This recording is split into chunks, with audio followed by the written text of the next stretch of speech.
In Charlotte, North Carolina, downtown is uptown, and just outside of the Queen City sits the crown jewel. Charlotte Motor Speedway is a home game. Win tonight, and everyone takes notice.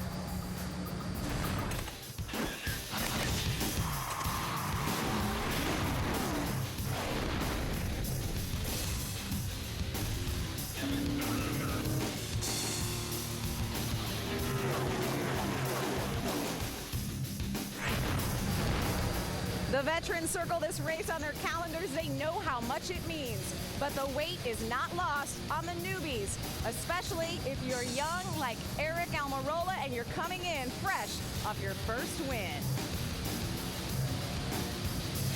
Tucked into NASCAR's backyard, it's All-Star Week. A lot of hype surrounding these races, but the only one that matters for the next 2 hours belongs to the All-Stars of the Truck Series. And what else matters is that jet dryers are on the track. We are drying things out, and we are going to go racing. Presented by Polaris, it's time to get set up.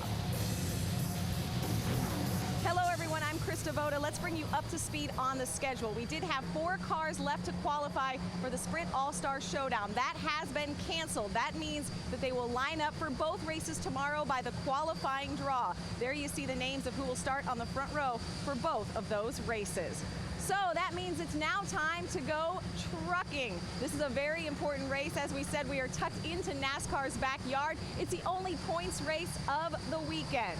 They call this track the Beast of the Southeast, but before drivers can focus on the beast, well, they had to tackle the monster. Let's go ahead and start off by taking a look back at what happened last week in Dover at the Monster Mile. Dover, the Monster Mile. Who will be claimed by this racetrack? The real nightmare is on DuPont Highway, and it's about to begin. If you hit the outside wall, you're going to hit the inside wall. If you don't hit the outside wall, someone's going to hit you. Definitely one of the most dramatic and one of the most intense racetrack that I've ever been. This place is tricky, you know. It could jump up and bite you in a heartbeat. The right front tire has gone down, but he'll lose probably 2 laps doing a green flag stop. So narrow down the straightaways. If there's a wreck, I mean, you can get caught up and stuff. The Monster Mile does, in fact, bite. For as fast as we run through the corners, you know, there's a lot of force on these tires. We've had 4 first-time winners. Could we get our 5th first-time winner at Dover? Coming out of turn number 4. Kyle Busch hopes this to be the last restart. And slow for the 15 of Johnny Benson. Austin Dillon's trailing smoke. Kyle Busch didn't come up to speed. Eric Almirola jumps out to a huge lead. Watch, it comes out now. Our first attempt at a green-white checkered. Kyle Busch is coming to pit road right now as the field comes to green. Looks like he may be out of fuel. Who would have ever thought this? Eric Almirola comes out as the race leader. He'll win the Dover 200. My first win, man. I told you we could do it. Buddy, you're coming away to points leader today, too. Such an exciting day for Eric Almirola, and not only did he win, he jumped up to the top of the leaderboard, ousting Timothy Peters, who drops 2 positions. Other drivers who gained on the day: Crafton, Carmichael, Starr, and Skinner. Adam Alexander is standing by with last week's winner. Krista, we all know NASCAR can be a humbling sport. We saw the emotion of the victory last week at Dover for Eric Almirola. The truck not as good as you would have liked today, starting 12th. So how do you manage traffic to get to the front? Just work on our truck all night. You know, we got to stay in clean air as much as we can. I think we saw from this race last year that track position is really important, but a good handle in truck's just as important. So we worked on our truck a lot in practice. We got it a lot better, and we didn't get a very good qualifying lap there. We're just really loose. So I hope that'll be good for tonight. Sometimes this place tightens up, sometimes it loosens up. You never know. So we got a lot of adjustability in our Graceway Pharmaceuticals Toyota Tundra for tonight, and we look to have a good night. How important is the adjustability based on the fact that we've had all this rain and it will be a green racetrack? I think it's going to be big. You know, the racetrack's going to be, like you said, it's going to be green. It's a lot cooler now than when we practiced this morning, and I think track temp's down maybe 10 degrees from where we were this morning. So it's going to be totally different. There's not going to be any rubber on the racetrack. But I think 20, 30 laps into the race, it'll be right back to where we were in practice. So we got a lot of adjustability, like I said, and we'll just work on it all night. Hopefully we'll be good right from the start, but if not, we'll work on it. One last time, congratulations on the win. Good luck tonight. Yeah, it's all over now. I got to go do it again. Almirola is the point leader entering tonight's race. Ray? But when it comes to mile-and-a-half racetracks, Top Bodine is always going to be good. This is a good racetrack for you, too. But rolling off 9th tonight, is your Tundra good enough to go to victory lane? I think it is. You know, we were in the heat of the day, we were a little tight on exit, and we kept working on it, really never fixed it. And then went out to qualify, and it was pretty free, really loose. So I think Junior got it fixed, and you know, our Tundra's always been fast at mile-and-a-halves, and hopefully it will be tonight. And I want to say hey to my daughter, Ashlyn. Today is her 12th birthday. Love you. All right, happy birthday, Ashlyn, and we'll find out if Daddy got the balance right on the number 30. All right, thanks, Ray. Ashlyn celebrating her 12th birthday on NASCAR Day. That's right, for the 7th year NASCAR Day, an initiative, a fundraising initiative that is interactive between fans, crews, and the drivers. All you have to do is donate to purchase a pin just like this. You wear that to support great charities like the Ronald McDonald House this year and A Place for Hope. A Place for Hope is a community neighborhood in Rock Hill, South Carolina, just outside the Charlotte area. Wednesday, Steve Burns, Jeff Hammond, and I joined with neighbors to build a playground. It's an important cause for Steve Burns and his family. This is A Place for Hope. There's about 100 people that live in the community. About half of them live without running water or sewer, and some without electricity. And there's 23 children. So we're working on a playground today to serve the children who come to A Place for Hope Community Center after school each day. Just helping clean it up, putting mulch down. Jeff Hammond and I have been working on those steps all morning, just making it safer. Well, we've been working on trying to get these steps a little safer for the kids to come out of the community center out to the playground. It was a little bit, you might say, a little shaky, more shaky than I am. Steve and I think, made a great effort, made a huge dent in making this thing better for them. Well, I'm so glad Jeff mentioned Steve. He didn't mention all the work that I did, but that's okay. No, there you see, it was such a great group and such a great cause. And actually, one of my favorite things about that, you hear a lot about the big charities. Well, this is just a small little neighborhood. 23 kids live in that road, in that neighborhood, and they are now going to enjoy that playground. When they got on the bus that day, it actually didn't exist. When they got off the bus at 3 o'clock, they were greeted by brand new play equipment, and I know they are very excited. Such a great cause. Our thanks to everyone who donated by purchasing a pin. Of course, we're getting ready to go racing here tonight. We are just getting warmed up as the track gets dry. Coming up, we're going to sit down with last week's winner for a one-on-one. We're also going to stroll down Charlotte's memory lane and explain why new names are making headlines. It's the setup presented by Polaris from Charlotte Motor Speedway. This is a big one. It's a home game for these teams. Stick around.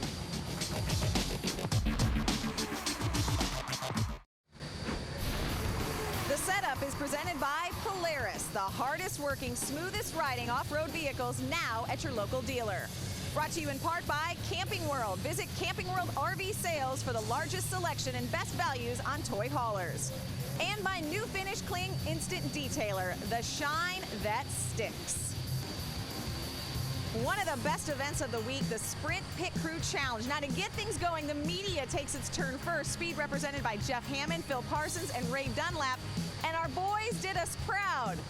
Actually, we're teamed up with the guys from Fox 18, local Charlotte station, and they won. They had to tag in some designated runners, but we don't care. We still give them the prize. Then Wednesday night, it was the professionals' turn. So much energy gets poured into this event. This is what the crew guys wait for. This is when they get to be in the spotlight. A lot of drivers on hand to watch their crews. In the end, the defending champs, the 31 guys, were good, but not good enough. Denny Hamlin's crew reigns as the brand new champs, and they get the first pit stall selection for Saturday night. The festivities continue tomorrow with the Sprint All-Star Race. Race day begins at 4 with All-Star coverage at 7. But the fun doesn't end tomorrow night. Sunday, the inaugural induction ceremony for the NASCAR Hall of Fame. Join us on Speed at noon for that. 20 minutes northeast of the Charlotte Motor Speedway. We haven't even gotten to the racing, but we are about to. The track is almost dry. This track is actually itching to go green. Welcome back to the setup presented by Polaris. You know, what we love about the Truck Series, any given week, anyone can win. Case in point, Eric Almirola, but he wasn't the only new face up front in Dover. A lot of guys turned in good performances, including James Busher. James Busher returned to the Truck Series a few weeks ago, and he deserves a huge thumbs up. Driving that 31, Well, he made sure everyone knew he was back, finishing second, a career best for Buescher. Now, Justin Lofton also drove to a career best finish of third. It was his first top 10 of the year, but the driver who had to be most excited leading Dover was Ricky Carmichael, especially considering the kind of trouble he'd been in earlier that day. Dover was an experience that we liked, and we experienced some things that we don't want ever to happen again. In practice, when I ran over that lead and it went through, ripped my oil lines off, the truck caught fire, and that definitely wasn't fun. So we went out the next morning for qualifying. I ended up spinning out, getting into one right after I took the green, and backed it into the wall and tore up the rear end of the truck, and anyhow we had to pull the backup out. And man, I tell you what, it was a long day, and the result was good. We ended up fourth. We had a lot of luck, but we also had a lot of bad luck, so it kind of evened itself out. And I was really happy for the guys on the team. You know, these guys work their tails off every weekend, and to get up there and get a top four, a career best, it was good. We definitely this weekend here at Charlotte, we want to earn our fourth, you know, a little bit better than just it giving it to us, but definitely made the weekend not so bad. For Ricky Carmichael 1 week ago at Dover, his first ever trip to the Monster Mile, resulting in a career best finish, fourth there. Tonight making your career debut at Charlotte. So what's the difference in the learning curve of these two places? Well, totally different. This is a mile and a half, and Dover was just a mile, and they're both pretty treacherous. I'm going to tell you that all the mile and a halves I've been to, other than Homestead, this has probably been the hardest one for me, just because it feels like I'm going to be gripped up, and then all of a sudden the thing just kind of goes sideways. So I've left a little bit on the table in practice and qualifying, really just trying to be smart and try to get this, it's a good race truck and race trim, I believe. So another track I haven't been to, I almost have been to all of them, got a couple more, so it's going to be a learning curve. But a lot of the tracks that I've been to for the first time, I've done good because I kind of go in there just mellow and let it come to me. And that seems to be a good part of my success this year. Carmichael trying to ride the wave of momentum. He starts 19th tonight. Well, the celebration has continued over for the 17 from that great run in Dover, but can you transfer that tonight here to Charlotte? Yeah, I believe so. Mark Wright and all the guys worked really hard on this truck. It's a brand new truck for this weekend. Brand new truck for me. We're trying something a little different as far as aero package. Didn't look too hot in practice, but you know, we went back and we did a lot of chassis changes between practice and qualifying, and you know, we ended up kind of about where we do every weekend, and it's not something to be discouraged about. You know, they don't pay a lot for practice, so just have a good race, okay? Exactly. You know, we're really looking forward to getting that number 7 Visit Pit.com Toyota Tundra to the front, and you know, definitely staying in front of Austin for those rookie points. All right, keep up the momentum. That's Justin Lofton. Well, both of those guys, Lofton and Carmichael, hoping they will be the next first-time winner here tonight. Meanwhile, Rick Allen, Phil Parsons, and Michael Waltrip are standing by upstairs ready to call tonight's race. I'm sure the boys have plenty of thoughts on what's to come and what's already been. Yeah, we always like to take maybe a walk back in history. The first Camping World Truck Series race was in 2003 at this racetrack, and Ted Musgrave won that one. But that's not the memory lane that we want to go down today with you two. And obviously I enjoy the pictures that we show of you two. Phil, I think that was back when you were 24, yeah, 25. Something like that. And Mikey, that haircut has to be like an 84 haircut, maybe 85? Low 80s, no doubt. Hey, I want to take a look back just a couple years. In 2008, Todd Bodine and Ron Hornaday were racing for the lead on lap number 130, and they wreck. So this is a green-white checker, Matt Crafton, who inherited the lead when they wrecked, takes the white flag. 177 starts in the Camping World Truck Series to this point. This is start number 178. He has another non-winner behind him, Chad McCumbee, but Matt Crafton will hold off Chad McCumbee in his 178th start for his first ever Camping World Truck Series win. And you can imagine how excited he was to get that first win. And it was a long time coming for Matt Crafton, but it was huge. Yeah, I certainly know something about having a long losing streak at the start of my career. I lost a lot of cup races in a row before I finally got that first win. But I want to go back to 2004 when I was making only my 6th Camping World Truck Series start. So my memory lane has a whole lot to do with, well, me. I was leading the race coming off turn 2. Carl Edwards got into the back of me, knocked us up the hill. Dennis Setzer swung by Carl and then held him off to win in 2004. So I had a great truck, led a lot of laps, thought I was going to get that big win, but when they threw the checkered, it was that man, the short track ace, who won right here at the big track in Charlotte, North Carolina. And he was your teammate for that race, was he not? Yeah, we shared our notes, and both our trucks were hauling the mail, and then Carl ran me over. Well, Dennis Setzer is in the field tonight. He is one of 3 that are in the field that have won at this racetrack. The other 2 have won 2 races each, Kyle Busch and Ron Hornaday. They're looking to make it 3, and Dennis Setzer would love to make it 2 as well, Krista. That's right, and those NASCAR Day pins look good on you guys. Very nice. Well, you mentioned Ron Hornaday there, Rick. I wanted to give you guys some breaking news as far as Hornaday. If you know how computer challenged he is, this will be big. Ron Hornaday is now on Twitter. Ricky Carmichael and Kevin Harvick can't believe it. Well, he hasn't made our best tweets yet, but I'm sure he will soon. Here's what we're following right now. Narain Karthikeyan on the list. We agreed, longest day ever here at the track. James Buescher can drive. He can't play poker. At least he can't bluff Hornaday. And Eric Almirola has his winning truck here tonight. He prepped by playing racquetball. You want to join the fun? Follow us at NCWTS on Speed. Be sure to check it out each week. It's All-Star Weekend, but the one time all year when the Cup drivers let it all hang out. The Truck Series drivers race that way all of the time. They will prove it when they go green for the North Carolina Education Lottery 200. We get you one step closer next.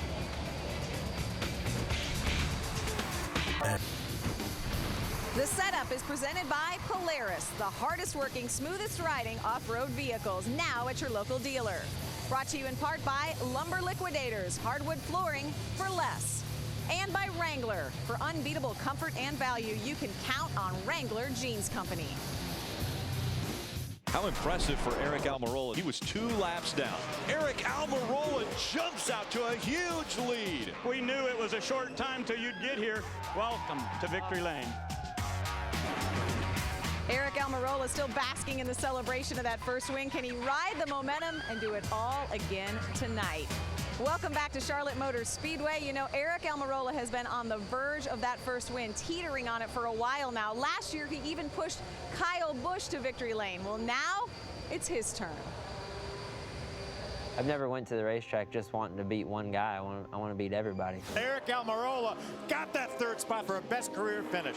It was frustrating. It was really frustrating. We came so close so many times last year. With help from his teammate Eric Almirola, Kyle Busch is going to win. Eric Almirola, I owe everything to Eric Almirola today. I knew that we had the potential to do it. We just weren't getting it done. Eric Almirola trying to add his name to the short list of first-time winners in 2009. It just seemed like we could never break through and get to victory lane.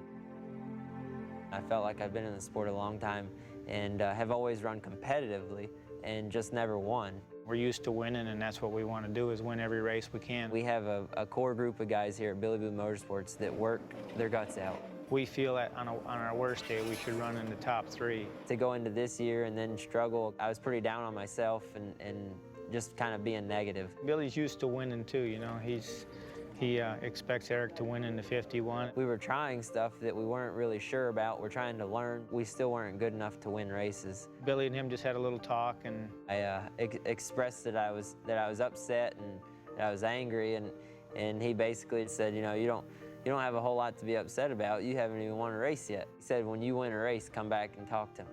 Coming out of turn number 4, Eric Almirola in the 51 is going to win in the Camping World Truck Series. Yeah! Woo-hoo-hoo! Thank you, Billy. Thank you for believing in me.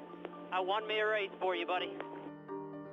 I felt like the weight of the world was lifted off my shoulders on Friday when I crossed the start-finish line and finally got my first win. we felt like going there, that would be our best chance to win right now. We were 4th in both practices, but we were better than that. We just pitted, and I think it was only like 10 or 12 laps, and he said he had a right front flat. And he was like, are you sure? And I started second-guessing myself. At Dover, you can't take a chance. If you got a problem with a tire, you got to come, or the monster will bite you. I came down pit road hoping that I wasn't hallucinating and that there really was something wrong, because if not, I would have just dug ourselves a big hole for no reason. He'll lose probably 2 laps doing a green flag stop. It may be 3.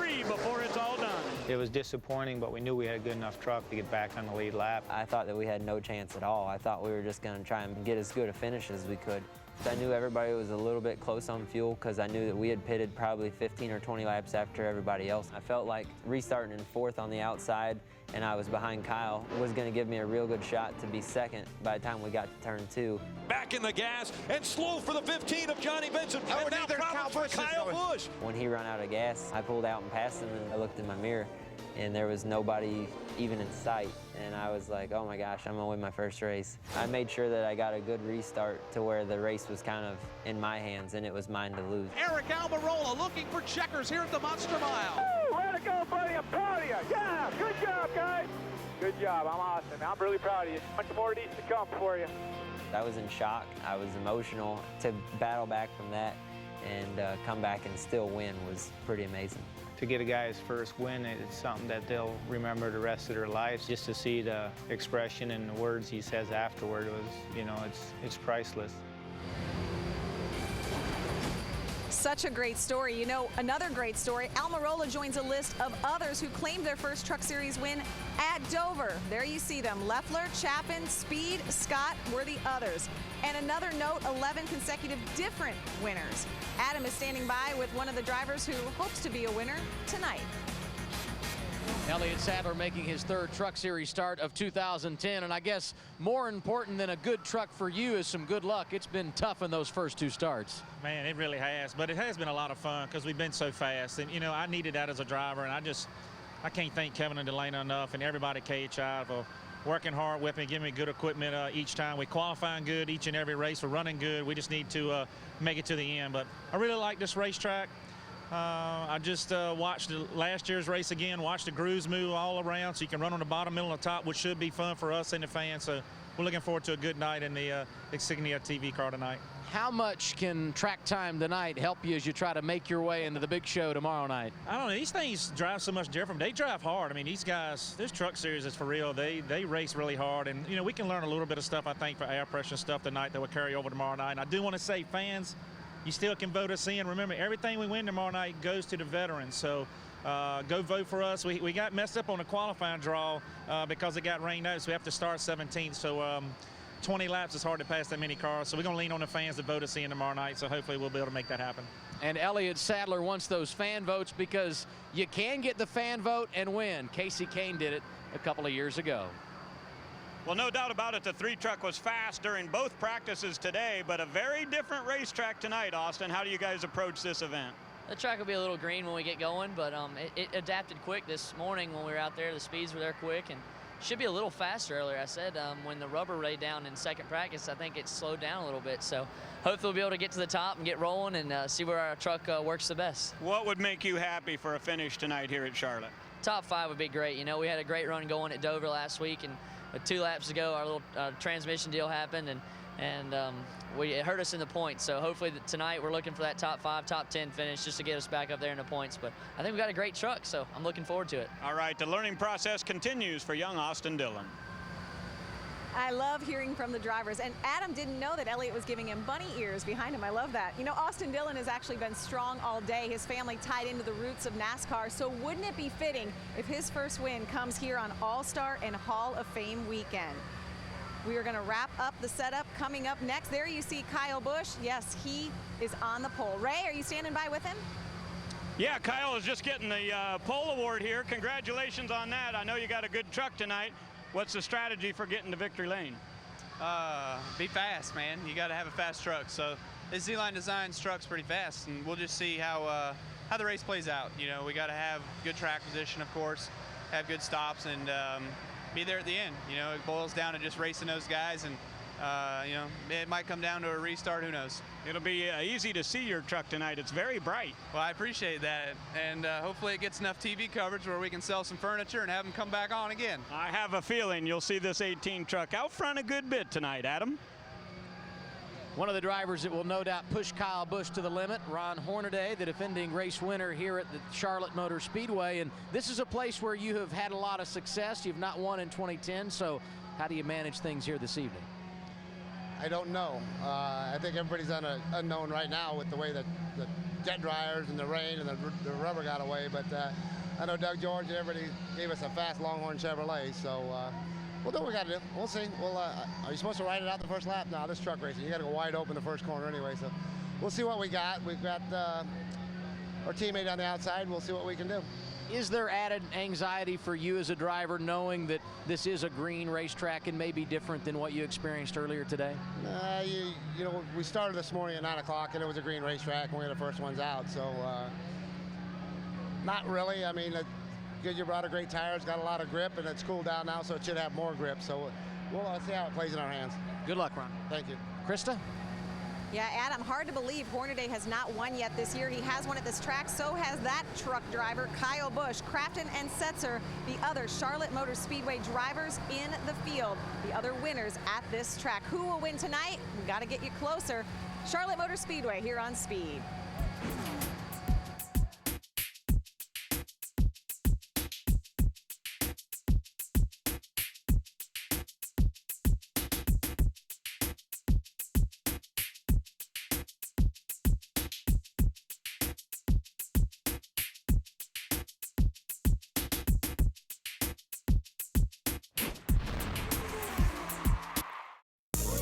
In 2 weeks, the stars of the NASCAR Camping World Truck Series head west to the Lone Star State. Find out who has the guns to make it to victory lane. It all kicks off with a setup at 8:30 p.m. Eastern, hosted by Krista Voda, followed by Green Flag at 9 p.m. Only on Speed. Don't miss it. Just leave your television on Speed tonight. You'll need it for the rest of the weekend. All-Star Racing. I'll be with Jeff Hammond again this year for the big event only on Speed. Then Sunday, the Hall of Fame induction ceremony beginning at noon. Again, a big thank you to all of the fans who are joining us in celebrating NASCAR Day. Thank you for getting your pin on. So what are the storylines to follow for tonight? Well, we are going racing. The track is dry. Skinner has never won here. Bodine has never won here. Will Starr be the all-star in this field? Someone tomorrow will win $1 million prize. Tonight, someone will hit the lottery. The North Carolina Education Lottery 200 on Speed. It's about to begin. These drivers are ready. They've been waiting all day. It all starts now.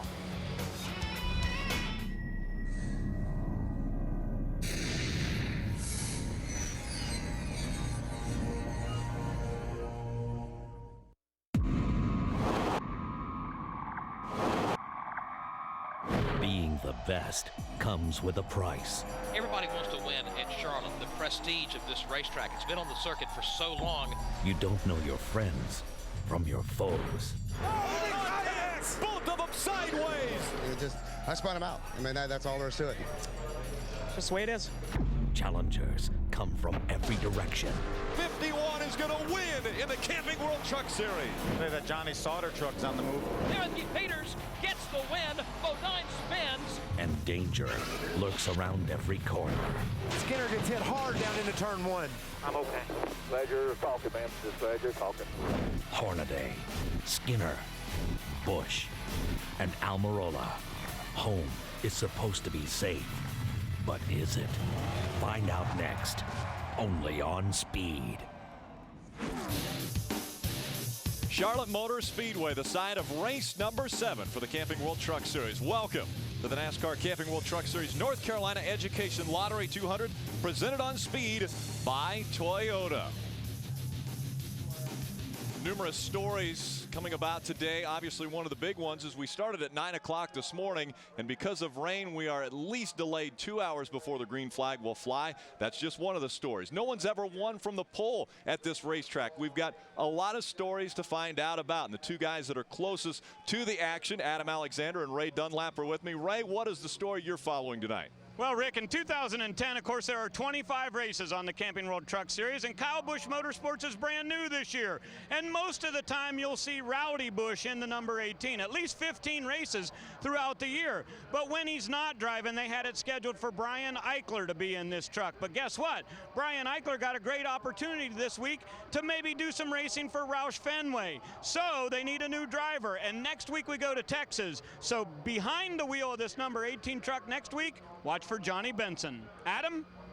Narain Karthikeyan scheduled to make his third career start in the Camping World Truck Series here tonight, Ray. That's the good news for him. The tough news, the one thing he really needed today, track time. Unfortunately, he didn't get it. A lost engine in the opening practice session of the day means he didn't log many laps. It's going to be a tough night to gain experience, and because of that engine change, driver 60 will have to start in the back. Rick. Thank you, guys. We've got 4 different drivers in the field that have won at this racetrack. 2 of them have won twice. Kyle Busch has won twice. Ron Hornaday has won twice. Earlier today, the rains came. They had to cover the trucks up after qualifying. It actually halted the All-Star Showdown qualifying with just 4 cars remaining in that program, but they weren't able to conclude that. They got the track dry, at least very close to dry, and we're working on a few spots still on the racetrack. This 1.5-mile racetrack was a little bit slower to dry. It's taken about 2 hours for them to get the surface ready for racing. It has been a long day. Garage opened at 7:30 this morning. Our first practice at 9. Our final practice as they were getting ready for qualifying at 10:20, and then we qualified at 3:30 with the expectation that the green flag was going to fly at 8 o'clock. But of course the rains came and that pushed things back. Again, we are on the clock now as far as waiting until the time that NASCAR says the green flag will go in the air. So the drivers are standing by their trucks and waiting for that word to head to their trucks to get strapped in. The North Carolina Education Lottery 200 presented on Speed by Toyota is coming up next. The NASCAR Camping World Truck Series is presented on Speed by Toyota. Brought to you in part by the North Carolina Education Lottery and by Camping World. Visit Camping World RV Sales for the largest selection and best values on toy haulers. Again, welcome back to Charlotte Motor Speedway. They're continuing to dry the racetrack. There's a few areas where water's been seeping underneath the safer barrier and some areas on pit road that they're working on specifically. Trying to get this track ready for competition. Jet dryers still making their way around the track. You see Mike Skinner, Gene Need, his crew chief, discussing strategy and maybe what it's going to be like once they do get on this racetrack. Kyle Busch again will be on the pole. Our Polaris storylines up front, Kyle Busch and James Buescher. James Buescher with his career best start. Kyle Busch his 3rd pole of the 2010 season. Chevy has been dominant at this racetrack. They've won 6 of the 7 Charlotte races. Ford and Toyota still winless at this track. And of course, NASCAR Day, May 21st. We have numerous ways that you can give to NASCAR Day. The official number has not been achieved as of yet. We haven't heard, but they are very close to the goal that they set for NASCAR Day. Let's head trackside to Ray Dunlap. Well, thank you, Rick. You know, it was a great race last week at Dover. James Buescher posted a career best run a second and qualified great tonight. Things look like they're going pretty well for Turner Motorsports. Things are going really well for Turner Motorsports. Probably our biggest problem is you just said second twice in a row. So. Well, I didn't say it very well either. No, we're running good. I'm proud of everybody on this Wolfpack Reynolds team and everybody at the shop. That most of them are here tonight.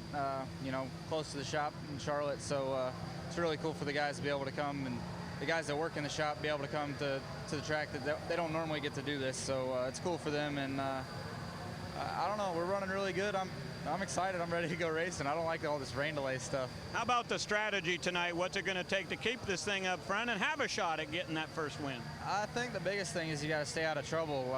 Watching last year's race that y'all had on a little while ago, you know, I spun around, Bodine spun around. A lot of people spun with a truck on their right side, taking all the air off the right side. So, you know, just leave enough room on that right side, leave some air on it to keep some side force on it, and keep from spinning around, keep some track position all night, and we'll be there at the end of the race. And I really think that we have a shot to win this thing. If not, we'll definitely be in the top 5 at the end of the race. That's a pretty good attitude to have to start things off tonight here at Charlotte. And Ray, Mike Skinner, a driver who's had some momentum lately. 3 consecutive top 10 finishes in 2010. That's nice. Starting 14th tonight. So what's the biggest challenge you face as you try and get to the front, Mike? Well, you know, we're in a box right now, and our truck has not been very fast. We qualified bad tonight. Truck drove really, really good in race trim, so I think it'll race pretty good. But, you know, last year we were out front leading the race, got kind of caught up in some stuff and crashed. What we can't do is when we are painted in a box and we're not running real good, is get caught up in a big wreck. We need to take what we can get out of these times right now and then work really hard to get the speed back in our Tundra. We say 3 consecutive top 10s, but you've had to work very hard to earn those, something you're not accustomed to. How frustrating is that for a man who's used to running for championships? I'll tell you what, it's the worst I've ran in a long time, and it's very, very frustrating. And I really have fun running the trucks, and I really love this Toyota. I'm grateful to Exide and International, Monaco, and everybody that helps us. But I got to have fun. We got to run better. We got to run better. Good luck, Mike. Thank you. Mike Skinner wanting to run better. How about the North Carolina Powerball and Mega Millions ball? In attendance tonight, the North Carolina Education Lottery 200. Look at that silhouette. A cowboy with shorts. I don't think the king would wear shorts, but you never know. Could be Kenny Chesney. Kids look like they're about to have fun. Staying up late to watch truck racing here on Speed. Stay with us.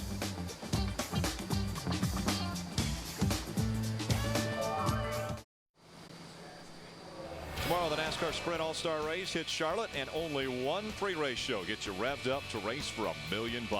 Jimmy Johnson, Denny Hamlin, Kurt Busch, and Tony Stewart join us for the biggest show of the year. It's a special 3-hour edition of NASCAR Race Day built by the Home Depot. Live from Charlotte tomorrow, 4 Eastern, only on Speed. And again, there were 4 cars that were supposed to go out for qualifying. They were the last 4 cars for the All-Star Showdown. They were not able to go out because of the rain, so they went to qualifying draw.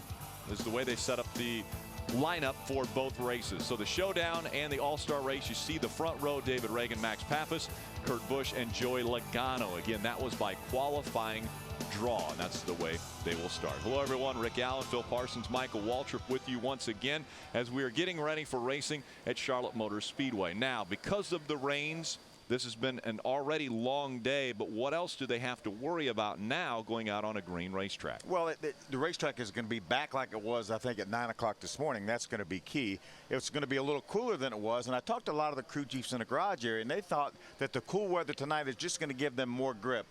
And whatever their truck wanted to do earlier, it's going to just magnify that. If the truck was a little bit tight, it's probably going to be tighter. Faster, but tighter. If the truck's loose, it's going to be a looser. So these guys really are going to be scratching their head, the crew chiefs, and wondering about what kind of changes they can make and how early they can get to those changes. You know, think about Timothy Peters. He didn't hardly run any laps in that second session. I love that. You know, the track at 9 o'clock this morning is just about like it is right now. If you had to run all through those 2 practices to try to get tuned up, you might have lost your way. So going back to a basic setup, how you liked your truck this morning is exactly how you need to be tonight. And I love the fact that these trucks are going to be faster because they're already next door to wide open. And you know what happens when they dive down in the corner side by side? And they will.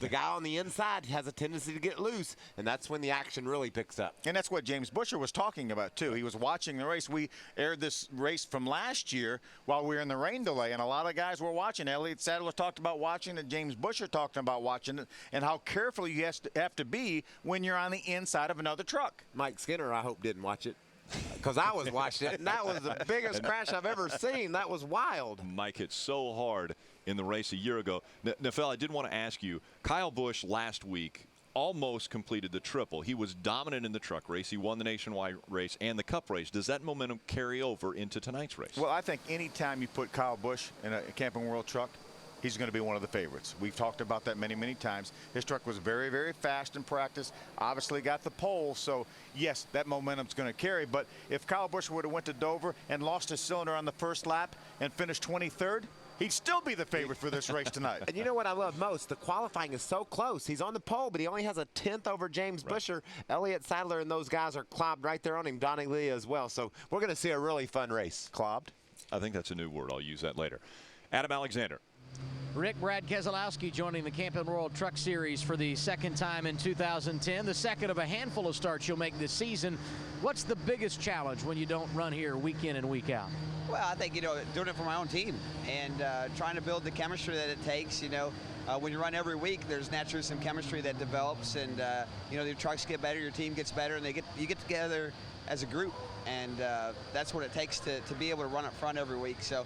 But that takes a lot of money to do, and I'm doing this mostly out of my own pocket, so I'm trying not to go broke doing it. So we'll get there eventually, and I'm going to run a few more races, like you said, and I would really love to get to victory lane in the Truck Series.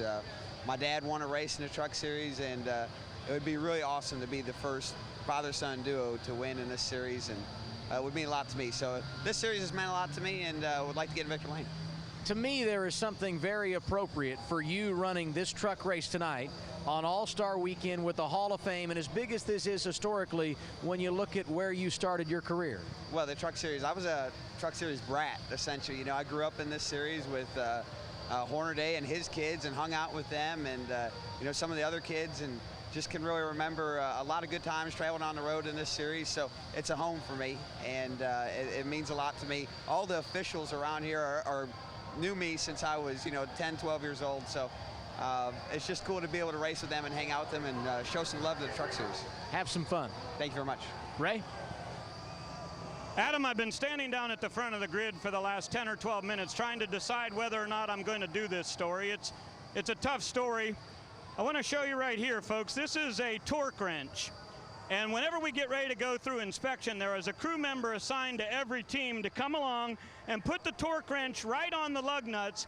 And by using this torque wrench, you guarantee that these lug nuts are all tight. A crew member for Kyle Busch's truck did this. They have a sign-off sheet, and they wrote their signature down, knowing that all of these lug nuts were tight. As they pulled up to the front of the line here, they found out that there were 11 loose lug nuts on various locations on this truck. And the person from the crew says under no circumstance was there any loose lug nuts after inspection was done and after qualifying. So it appears that there has been some sort of malicious intent that some person in this garage area physically came down and loosened lug nuts on Kyle Busch's truck. It's a big story. I'm not sure if it was the right thing to do, but somebody out there did something very, very wrong tonight, in my opinion. Guys? Well, I'm just curious whose name was on the list. Was it Kyle Busch? Because I know he works on his own truck. Probably wasn't, though. He was practicing. Yeah, or he was trying to get in the right truck. Yeah. He was trying to get in the right hauler, actually. Earlier, he went into Kevin Harvick's hauler. Listening to Brad Keselowski talk about starting a team and not wanting to go broke, he needs to come find me. I can tell him how close you can come to doing that in a very big hurry. I'm just glad that they found those lug nuts that were not tightened on that truck. Man, you can't think anybody would do that. I don't think anyone would do that. These trucks go out and run 180 miles an hour. Maybe they just weren't quite torqued all the way. I would think that'd be more apt to be the case, but you never know. The North Carolina Education Lottery, the balls were walking down pit road. And we were waving at them. They were waving. They were waving at us.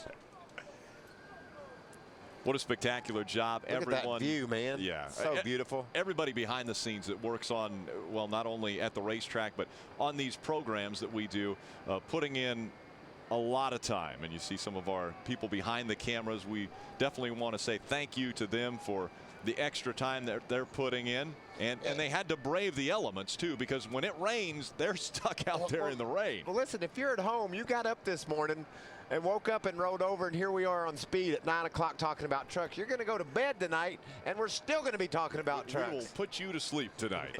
And all these same people right here were here at 9 o'clock this morning working on that practice show. Yeah, exactly. It's been a very long day and a lot of people putting in a lot of time, and so we're very thankful. We're seeing Elliott Sadler climbing into his truck. That's a great sign. These race car drivers have been here all day as well, so these guys are ready to get this thing started. Could make it fun when they throw that green. We saw a proposal earlier to Samantha, but it wasn't that one. May 21st, it's NASCAR Day. Welcome to the North Carolina Education Lottery 200 presented on Speed by Toyota. Racing under the lights at Charlotte Motor Speedway is always a thrill. We just didn't expect it would be this late before we would see the green flag because the rains came through earlier today. They've been drying the track for the last 2.5 hours, and the drivers are actually getting strapped into their trucks. So we are getting very close to the pre-race ceremonies beginning here on Speed. You see a lot of the pageantry that goes on, a lot of the people able to stand down on pit road until the officials tell them to step over the wall, and we get underway with this event. And how about the people that stuck around through the rains that came and have been able to stay with us to enjoy this race tonight. Hey, it's 10:30 local here, and this crowd really braving the elements and being out here. That's terrific. Always with a great show, the Camping World Truck Series at Charlotte Motor Speedway. We've been here for 7 years. Matt Crafton was able to get his first ever Camping World Truck Series win at this racetrack. James Busher right there trying to get his first ever Camping World Truck Series win. Career best second place finish last week at Dover. Qualifies second, so this team's on a roll. Turner Motorsports put 2 trucks in the top 5 last week. It's a great start to the season for that team. Doing a great job. I do want to make sure that we follow up. Ray had just mentioned to us earlier about lug nuts being loose on the 18 truck. Now that's something that they would have to have checked once again once it got onto the grid to make sure that those lug nuts were loose. So we're going to have to follow that story and find out, because I know that a NASCAR official is, from the time that qualifying is done, a NASCAR official oversees these trucks because they can only do minor adjustments to the trucks. It's an impound situation for the Camping World Truck Series. So for that to happen, for somebody to have tightened all of the lug nuts and then 11 to come loose, there must be something going on. Yeah, that's you certainly don't want to think as a competitor. You don't want to think that about anybody. And you know, I've been around this sport my whole life. Michael, you have too. And there, you know, I can't remember, you know, anybody ever. No, and you know, maliciously doing something like that. There's so many things that could have transpired between the time they were torqued and the time that truck ran on the track. So I'm like you guys. I just like to think that'd be impossible to have happen due to the fact. Great point, Rick. These trucks are impounded. You know, NASCAR officials make sure that you can't touch them because that's part of the rules. They can't be worked on once the qualifying lap is over. But there's no question, as Ray reported, there were loose lug nuts on this 18 truck, but it's just a mystery of how it happened. And again, the minor adjustments that we talk about, air pressure is one. They can adjust the tape on the front of the truck, but really beyond that, there's very little that can be done to these trucks once they have completed their qualifying run.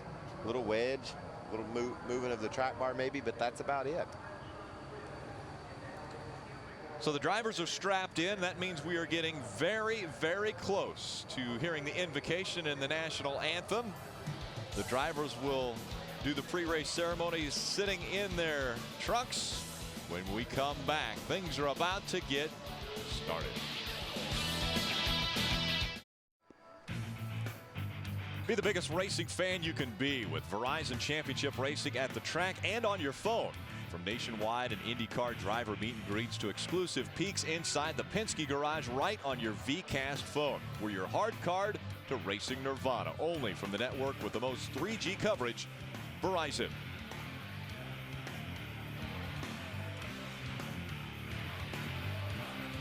Under the lights at Charlotte Motor Speedway.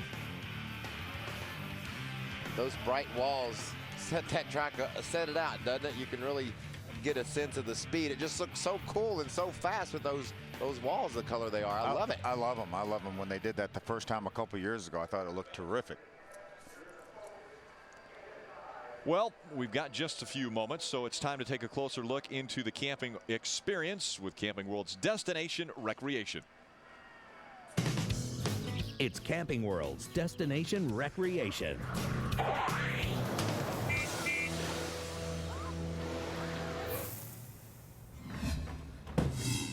You know, with today's active lifestyle, it's really nice to have a toy hauler whenever you go camping. Now, whether you put your golf cart in here, or if it's ATVs, four-wheelers, bicycles, canoes, it doesn't matter. You need a space to have all the things with you that you want to use to have fun. And what's amazing to me is with all that space in the back for your toys, there's still an incredible amount of room on the inside. Now, new toy haulers from the dealer can start at about $25,000 for a tow behind and go all the way up to the mid-60s when we're talking about a fifth-wheel trailer. But here's the most important part. When you come to Camping World, you can see every make and model available and pick the one that's just right for you. The Camping World Destination Recreation Sweepstakes is back and better than ever. More prizes and more chances to win. To enter, see the complete prize descriptions and the official rules. Visit campingworld.com/racing. North Carolina Education Lottery 200. What a great event this has grown to be at Charlotte Motor Speedway. Just an infield packed full of campers. Makes perfect sense that Camping World sponsors this series, doesn't it? Yeah, talk about a good fit, that's for sure. They did a lot of studying on the demographics and decided, oh yeah, I see all those campers there. This is working out perfect for us. 100%. You the crowd roaring as we're getting closer to our pre-race festivities. Man, these guys, Ron Hornaday putting his gloves on. Do you know, Rick, he put them on 12 hours ago and started this venture? When I walked in the garage area this morning, the first person I saw was Ron Hornaday about 7:30 this morning, and here we are at 10:30, so we're talking about, what, 15 hours ago Ron Hornaday walked in the garage area. And again, some of the drivers have the window nets already up, Mike Skinner being one of those. Prior to the firing of the engines, we will have our invocation and national anthem.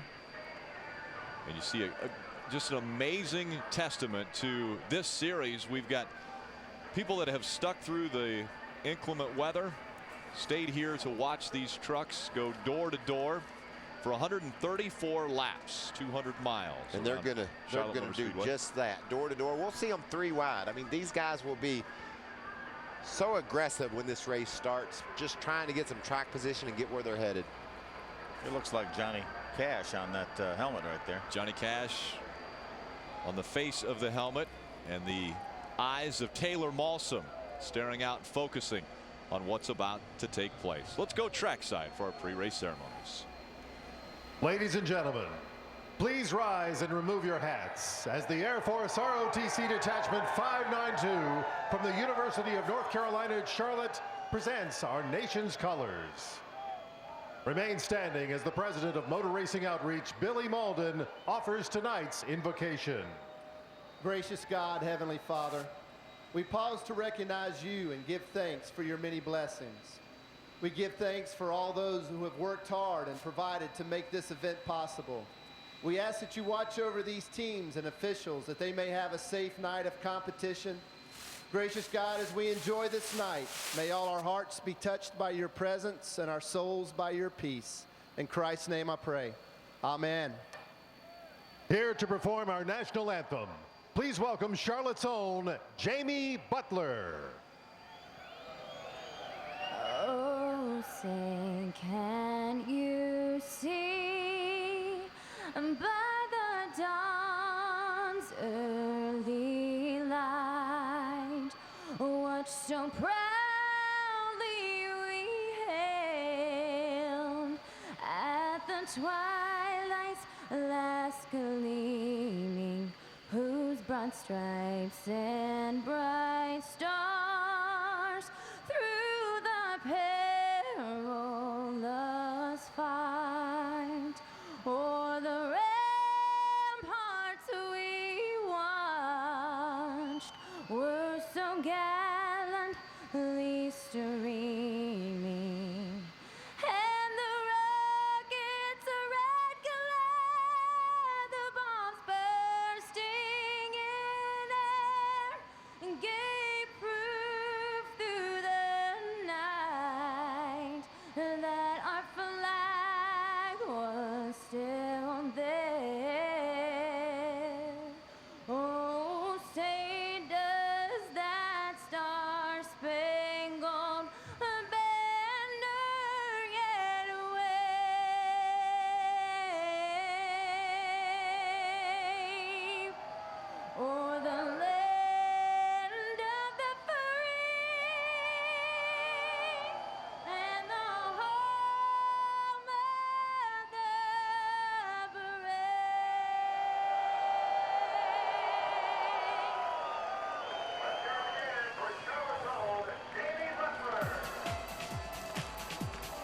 Nearly 15 hours before the engines are fired and we get ready for this race.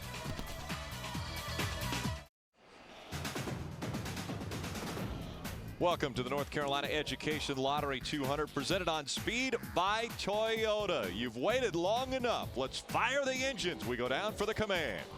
Now, race fans, it's time for the most famous words in motorsports. Here to give the command, please welcome our Grand Marshal contest winner, Russell Pease. Are we ready, guys? Drivers, start your engines!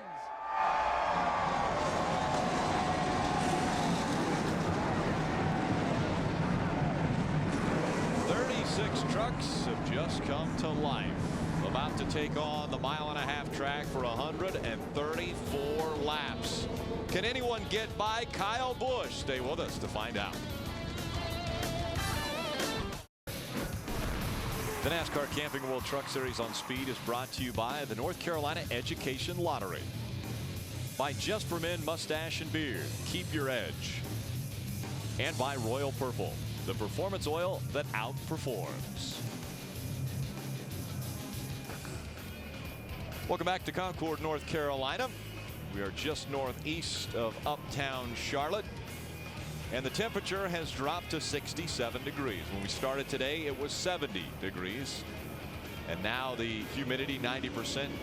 It is cloudy overhead, although you can't see it, as we are completely under the lights here at Charlotte Motor Speedway. The trucks have rolled off of pit road and are rolling around the racetrack. You see the starting grid rolling across the bottom of your screen. Kyle Busch on the inside, and James Buescher will be on the outside of row number 1. Take a look at our Z-Max track description for this mile-and-a-half. As you can see, the same banking in the corners as Dover, 24 degrees, but the straightaways are basically flat. Dover, they're 9 degrees. You see the front stretch is almost 2,000 feet, and the back stretch about 1,500 feet. And if you add all that together, Phil, what you come up with is fast speeds. These trucks are going to be hauling the mail when they throw that green flag. Toyota race analysis. 36 trucks will start this evening. This race is 134 laps, 201 miles. The purse just under $500,000, and you see the pit window somewhere between 50 and 60 laps. These tires are really good. You're liable to see some real interesting pit strategy as these guys try to figure out how to get that track position as we head toward the end of this race. What a gorgeous facility that we're able to see under the lights this evening. And again, just, man, the cameramen and women, everybody here at Speed, what great shots you're providing. I love this setting. And it's time for our Speed Spotlight. We will shine a little brighter light on a few different drivers. We begin with Ray Dunlap. Rick, I want to take a look at Michael Garrity. He's a newcomer to the Camping World Truck Series, driving the 01 truck tonight. But you see foot soldier on the front of the hood there? Well, that is for a charity, and what would be better than NASCAR Day to talk about a great charity? IamAFootSoldier.com is how you can donate to this, and it was started by Mike Minter, one of the greatest players of the Carolina Panthers in the NFL. Mike was here today, and he said, I'm very, very proud to have my charity on this truck tonight. They're hoping to raise some money for a very, very good cause. Adam? Ray, J.C. Stout makes his return to the Camping World Truck Series, where he has not been since February of 2009. Driving the 6 truck tonight. He didn't find out he was going to be behind the wheel until Tuesday. Take Steps is on the truck. It's a walk fundraiser to raise awareness for Crohn's and colitis. Stout says he hopes things go well tonight, so he will be back in the future. Michael? Hey, Double A, thanks. Let's shine that Speed Spotlight over on TJ Bell. He's making his first start in 2010 from the 24th position, driving the number 50 Make Motorsports Pro Gold Engine Treatment Chevy. TJ hasn't been racing in 210, but he's been focused on getting back where he wants to be in that driver's seat. Working out, losing weight, even started a new clothing line. We follow each other on Twitter, and that's how I know all that. Mikey, I want to take a look at our broadcast buddy, Hermie Sadler, right there, the TNA Chevrolet, Wrestling Chevrolet. Jeff Hardy, one of the TNA wrestlers, designed this paint scheme. And right after the race, you can go on to shoptna.com and order a 1/24th scale die-cast version of this truck right here, also with an autographed picture with Jeff Hardy and this truck. Great, great, great. You see right now, Hermie's going to also carry an onboard with us right now. So remember, the shoptna.com right after the race and buy this 124 scale diecast Hermie Sadler. 5th place finish, his best career finish, and only 10 starts in the Truck Series. Hermie starts in the 36th spot. At the other end of the starting grid is Kyle Busch. He carries our Toyota on board, and he will start from the pole position. No one has ever won this race from the pole position. Right along with Timothy Peters, he's starting in the 7th spot. He's got the Toyota onboard camera and strutmasters.com Toyota. Timothy was leading the points a couple of weeks ago. Can he rebound and get back on top? We're also going to ride along with a Ford onboard camera with Jennifer Jo Cobb. Jennifer's going to start in the 28th position with the drivermail.com Ford. Let's head back trackside before the green flag flies and hear from Ray Dunlap. You know, Rick, about 20 times over the years of the Camping World Truck Series, we've had a team finish first and second together. Now, Kevin Harvick Incorporated's done it 4 times, once each of the last 4 years. But I think tonight here at Charlotte, there's a very good chance that it could happen again. Keep your eye on that number 33 and Elliott Sadler right with them. There's a good chance you'll see Hornaday and Sadler running beside each other tonight, and that could make Kevin Harvick very happy. But I'll tell you what, if they're going to be able to do that, they're probably going to have to beat Kyle Busch. Isn't that right, Adam? Indeed the case. Kyle Busch, you mentioned Ray, Ron Hornaday, Todd Bodine, another one. All drivers who have had incredible success when it comes to mile-and-a-half racetracks. And of course, mile-and-a-half tracks are what make up many of those on the Truck Series schedule. Look at these numbers. Bodine leads all time, 10 victories in 51 starts. Hornaday has been impressive, only 1 victory behind. But how about Kyle Busch? 8 trips to victory lane in 25 starts, 2 of those coming right here at the Charlotte Motor Speedway. NASCAR has asked the drivers to give the flagman a thumbs up if they think the track is ready to go. I'm giving my thumbs up, Rick. I think it's ready. I want to see some racing. Track looks like it's in good shape to me. There's a thumbs up right there. Jennifer Jo Cobb gave the thumbs up. She thinks it's ready to go. Jennifer had to really reach down deep in that second lap field in qualifying. She wasn't in the race, but she got a little bit more out of her truck and qualified solidly in the field. Another guy that got a lot out of that truck's James Busher. He was another truck that had to qualify on time. I'll be darned if he didn't almost get the pole. Hey guys, breaking news. Ray talked about it earlier about the 18 and maybe some loose lug nuts and what was happening. Adam, I believe you're with Eric Phillips. What are you hearing? Eric Phillips is the crew chief for Kyle Busch, and we heard Ray report on our coverage earlier tonight, Eric, about the situation with the lug nuts. What can you tell us on the discovery of that? We just found 3 of the wheels were loose. You know, don't know really what happened. The right front was loose enough that he didn't qualify that way. Just gonna have to keep a better eye on our stuff, I guess. I just got to say thanks to Z-Line Designs for being on our truck tonight. Truck's been really good. Brand new truck. Got to say thanks to the guys at KBM Chassis. Everybody's doing a great job. Let's see if we can go get one tonight. Is it your thought process, Eric, that someone may have tinkered with the truck, or that something could have happened within the team and you not know about it and you'll discover that later? I don't know. It doesn't really matter at this point. They're tight right now, and we're going to try to put this Z-Line Tundra up front tonight and win this race for Toyota. We're glad you got them tight. Best of luck in the race, Eric. So there you have it. And again, just an amazing story that the possibility exists that lug nuts were loosened potentially by someone. But again, officials oversee these trucks from the time they stop after qualifying, really until they're rolled back out on the grid. You know, basically Eric said that the right front was loose enough that there's no way Kyle sat on the pole with that wheel that loose. And you know, you want to think that they just forgot to tighten them, but sure, somebody forgot to torque the wheels. And you know, Eric is basically disputing that you know, there's no way that he could have qualified like that. But again, as competitors that have been in this garage our whole lives, you know, that's something we don't even like to think about, that somebody would mess with somebody else's vehicle. The lights are still flashing on the pace car and around the racetrack, meaning we're not going green yet. They're still warming up the tires. They're still working around this racetrack. All 36 trucks are fired and in line. You know, we've waited about 3 hours to get this race started, so NASCAR wants to be, you know, on the cautious side. Want to make sure every little bit of dampness is dry on this racetrack. There's no sense, you know, trying to hurry this thing and going a couple laps too early. We talked about the overtime. Not only are folks behind the cameras and in the trucks, but how about the guys who are working on the trucks and the guys that have been preparing these vehicles and the day that they have had? Again, the garage opened at 7:30 this morning. Practices at 9 and 10:20, then qualifying at 3:30, and we're expecting the green flag to fly right around 11 o'clock Eastern time, 11 p.m. Here we go. Day. One to go. That's the sign we've been waiting for right there. Certainly is, and it's going to be an amazing first few laps. These guys sorting out those trucks. You know, Phil, they wanted their trucks to be really loose today in the sun and the heat, or looser rather than tighter. But when you throw the green flag with your tire pressures down and trucks all over you 2 and 3 wide, sometimes those loose trucks can turn into a handful.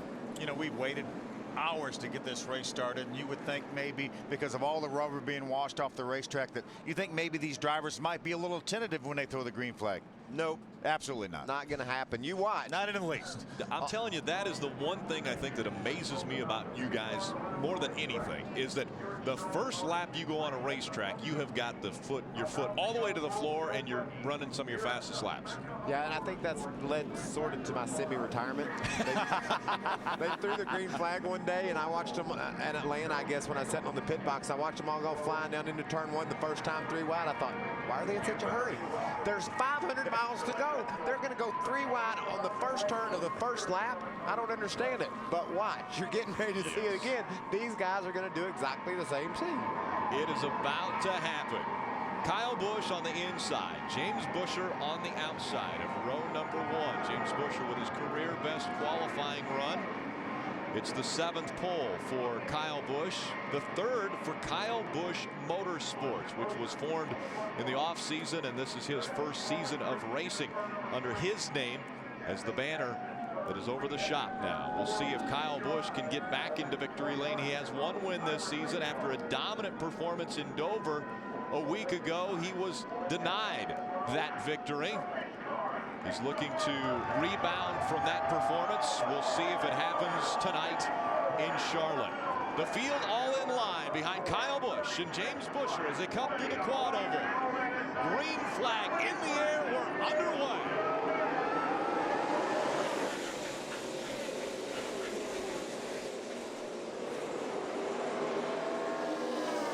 Busch able to clear James Buescher by the time they got to turn 1. Remember, Dover, he chose the outside on a number of restarts. Here he took the inside. James Buescher made a good run on Kyle Busch off turn 2, right on the tailgate of Kyle as they go down into turn 3. Look at those guys side by side. Some of them wide through turns 3 and 4 as they come out of turn 4 and into the quad oval.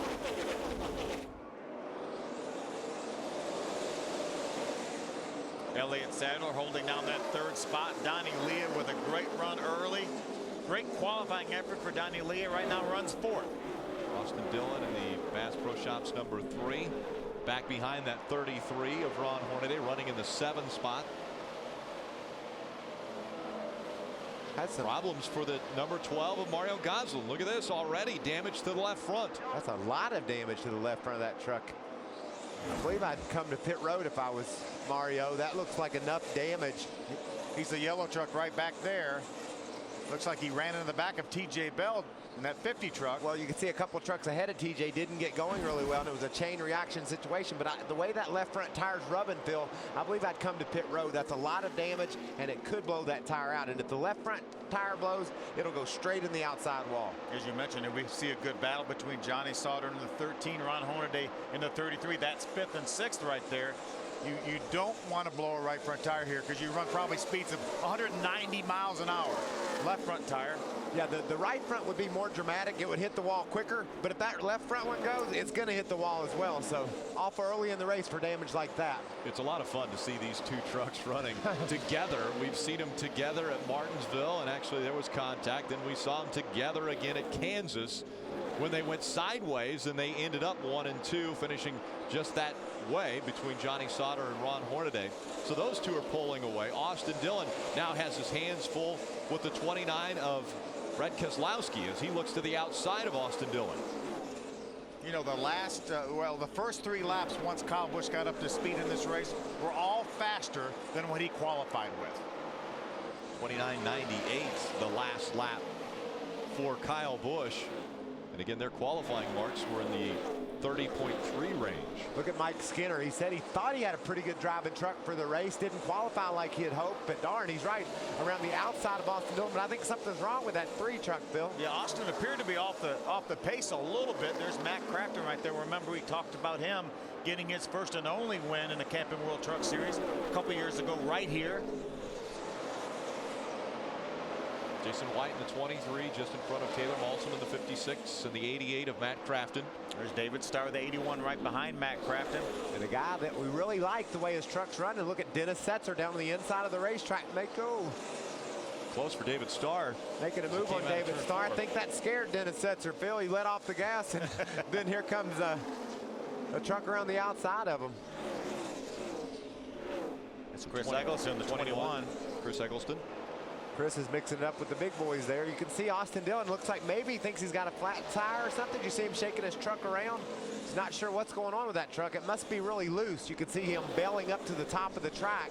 Giving that truck a lot of room up there. Look at this pack of trucks. 2 wide, 4 deep.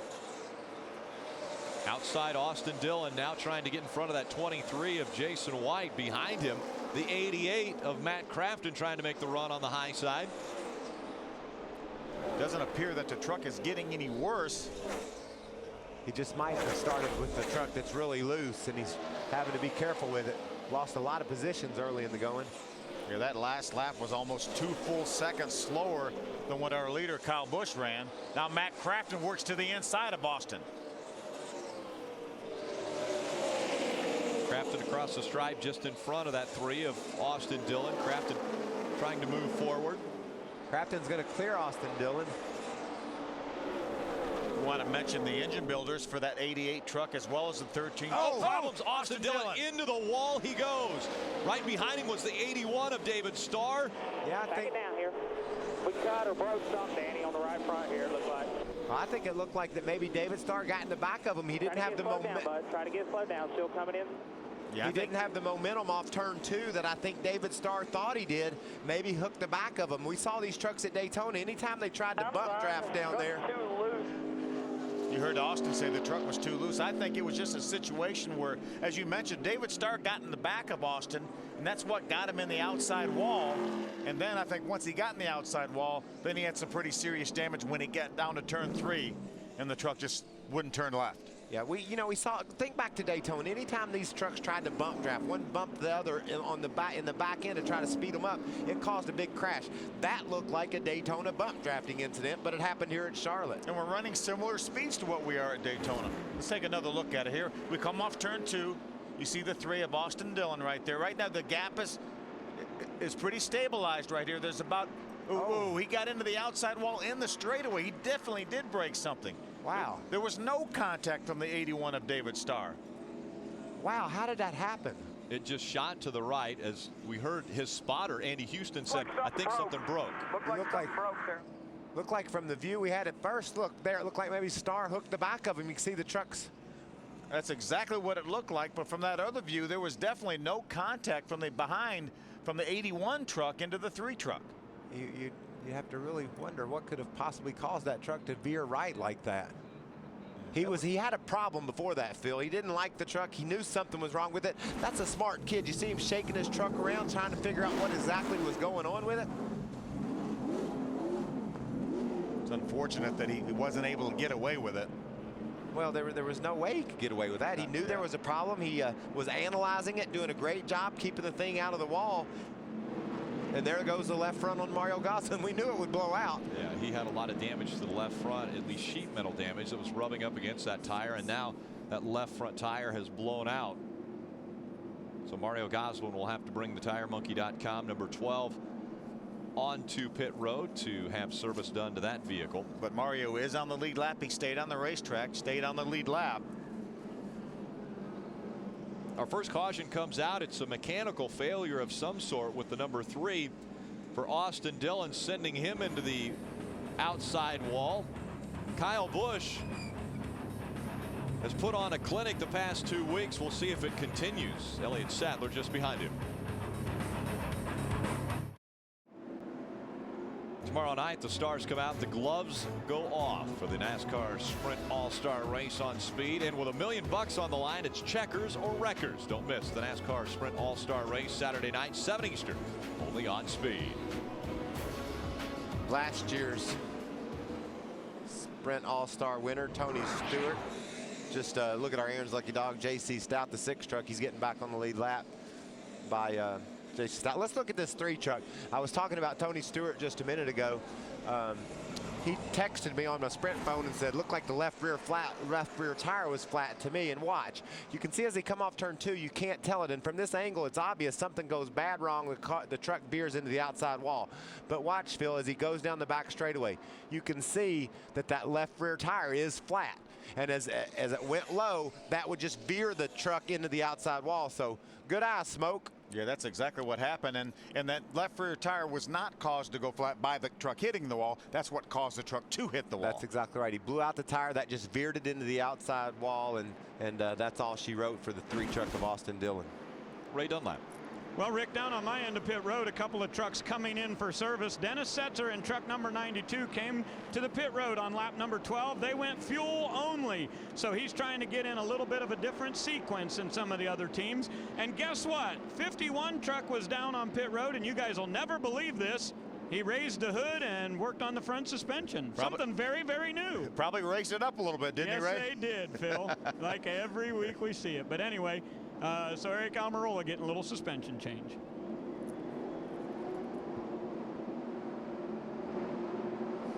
Field coming back into the quad oval. Kyle Busch back into the gas. Green flag back in the air. Another great start by Kyle Busch. Got the 7 of Justin Lofton on pit road right now as the green flag comes out. They must have felt the problem with that truck. Got a truck slow. Who is that? Up high, that's the 90 of Brad Sweet. Oh, he's got a problem. Something broke on that. Something broke on the back of that truck. He's going to try to make tire down trip or something. It looked like it bottomed out.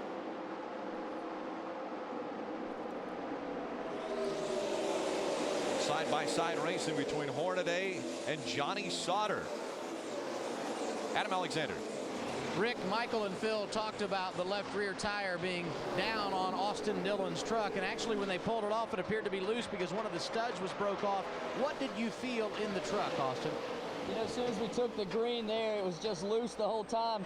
I felt something when Crafton got behind me, but it was loose the whole time. We didn't tighten all the lugs on the left rear. Just a bad mistake on our part, and have to go get them next week, but hopefully the team can get it out there so we can make some laps for the points. Just a mistake there. Left rear lug was loose, and can't do nothing about it. Sucks for Bass Pro Shops, but we got a lot of races up this year, and we had a fast truck. It just hurt the right side. Tough break for the Rookie of the Year point leader, and he'll have to regroup and move on to Texas in a couple of weeks. Well, guys, that's amazing. Now, we obviously documented what happened with the 18 of Kyle Busch prior to the race, and Austin Dillon saying the same thing, that his left rear was loose, and they're thinking they made an internal mistake and didn't get those wheels torqued. And, you know, if that wheel was moving around on that left rear corner, we already know how close the fender is on that part of the vehicle by the problems that Hornaday's had just getting his to clearance under normal circumstances. That wheel might have been moving around and indeed did get cut down by his own fender. But that's exactly why that happened. James Buescher powering by that 2 of Elliott Sadler. So Buescher takes second back away from Elliott Sadler. Yeah, Elliott tried to grab that spot from James, and James said, I've got this truck wound up on the high side, Elliott. I'm not having any of it. And Elliott's sitting there watching Kyle Busch drive away, he and Hornaday both. So they're going to have to make a move around James if they want to keep up with young Mr. Busch. Ty Bodine's on the move, too. He just got by the 13 truck of Johnny Sauter. We've documented that Ty Bodine is the all-time king as we see Brad Keselowski drive around the outside of Johnny Sauter. We're going to bring Donnie Leah with him. Mike Skinner likes what he's seeing. Maybe he can try to grab that spot from Johnny. Indeed, to the outside goes Skinner. And Johnny Sauter off the pace now, as he was racing side by side with Ron Hornaday earlier, and now ducks to the bottom of the racetrack. Looked like he couldn't keep that truck down. He almost squeezed Mike Skinner into the outside wall. These guys here, there you see Elliott Sadler coming after Busher again. He can get to the bottom of him, but he just can't complete that pass. Phil, we talked about how hard it is to do just that. Get to the inside of someone and then be able to hold your foot on the floor and get the pass done. You lose all your aerodynamic stability when you're down pinched on the bottom, because when you're in the turn, you're leaning on air, and when another truck's on the outside of you, he takes that air away, and it makes it really tough to make the move. As these two continue battle for second, Kyle Busch has put 2 seconds between himself and second place James Busher. That time Elliott Sadler got a little bit more up towards the inside of that 31 truck of James Busher. Let's see what happens when they get down here to turn number 1. Elliott got loose. He had to chase the truck up the hill. Here comes Hornaday. Hornaday to the bottom of the racetrack, trying to take third away from Elliott Sadler. That's so hard to do. We just saw why. You know, your truck just won't handle as well when you're stuck underneath the guy. Now the teammates here, Elliott's going to go up the hill and give Ron plenty of room. He's not going to give the position away, but he's not going to compromise Ron's line down into the corner by pinching him down. He gave him all kinds of room, kept his truck wound up, and drove around him. And look at him close right in on Busher. If these two could get around James, they could keep up with Kyle. Yeah, that time Ron Hornaday was not able to get the power down like he needed to with Elliott on the outside of him, and lost a little bit of ground and momentum as Elliott drives up underneath Busher once again. This is for second. Elliott Sadler trying to take it back. On the restart, he was in the second spot, and now James Busher continues to battle on the outside, trying to hold off that number 2. Kyle Busch in front, going by the slower lap traffic now, and these guys will have to negotiate around Norton Benning in the 57. They're coming up on Brad Sweet in the 90. While these guys have been racing, Kyle Busch has opened up about a 2-second lead. Here's a little bit farther back. That's Timothy Peters right there in the 12th position, and the 88 Matt Crafton right behind him. But in the 11th position, the 23 truck of Jason White is looking pretty good right now, Ray.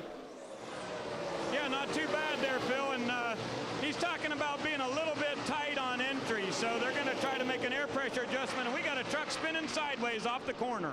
That's the 16 that's got sideways. Wes Burton gets it straightened back out as he comes on to pit road, but that brings out our second caution of the night.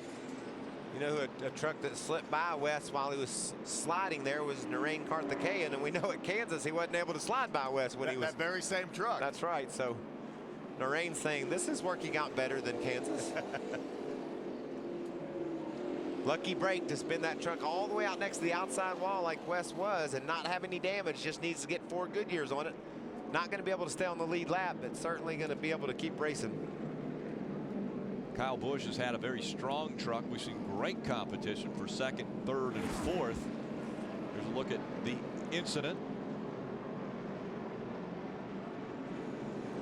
Oh, the 15 of Nelson Piquet Jr. was on the inside. He got loose. He had to chase this truck up the hill, and when he did, he made contact with Wes Burton. And the wall. Piquet got into the outside. Look at the job Mario Goslin does. A great job getting to the bottom of the track. There's Brett Raymer. You're going to see Narain come slipping through here in a second. And the 7 of Justin Lofton will receive the Aaron's Lucky Dog. Get a lap back, courtesy of Aaron's. We saw Justin on pit road when the last restart happened, so they had some sort of a problem that they had to take the time to fix, and they were rewarded by getting the Aaron's Lucky Dog. We're on lap, or we completed lap 25. We're on lap 26, and everyone up on the wall now. We're closing in on halfway of a fuel run. Yeah, somewhere around 55 laps is about the fuel limit. What are they gonna do? The teams are showing that they're coming onto pit road. We'll see if Kyle Busch leads the field onto pit road. He does. Kyle Busch will bring everyone down pit road, right? And Rick, down on my end, quite a few guys have tires up already. Hard to believe. I see Sauter's going to change tires for sure. But at the bottom of the screen, you see Ron Hornaday and his Longhorn Chevrolet. Doug George says, let's do fuel only. We want to save our tires. They know they only need a little bit of one can. It goes in about 4, 5, 6 seconds. Fuel only for Hornaday. Adam? Kyle Busch and his crew chief Eric Phillips never hesitated about coming to pit road. You see him pitting top of your screen. He will get 4 tires in fuel, a slight air pressure adjustment. They were a bit loose. Also getting 4 tires and air pressure will be James Busher, and no one can handle Elliott Sadler going off of pit road. Some strategy there. Appeared no tires for he and Hornaday. They were 1-2 at pit exit. These stops coming at lap 26. Brad Keselowski grabbed 2 tires, so we saw all kinds of different strategies. 4, 2, and gas only. I love it when things get mixed up like that. We've seen trucks come onto pit road, get fuel only to get track position. Will it work out for them? Kyle Busch has been the strong truck since the drop of the green flag. We've had issues with lug nuts tonight at Charlotte Motor Speedway.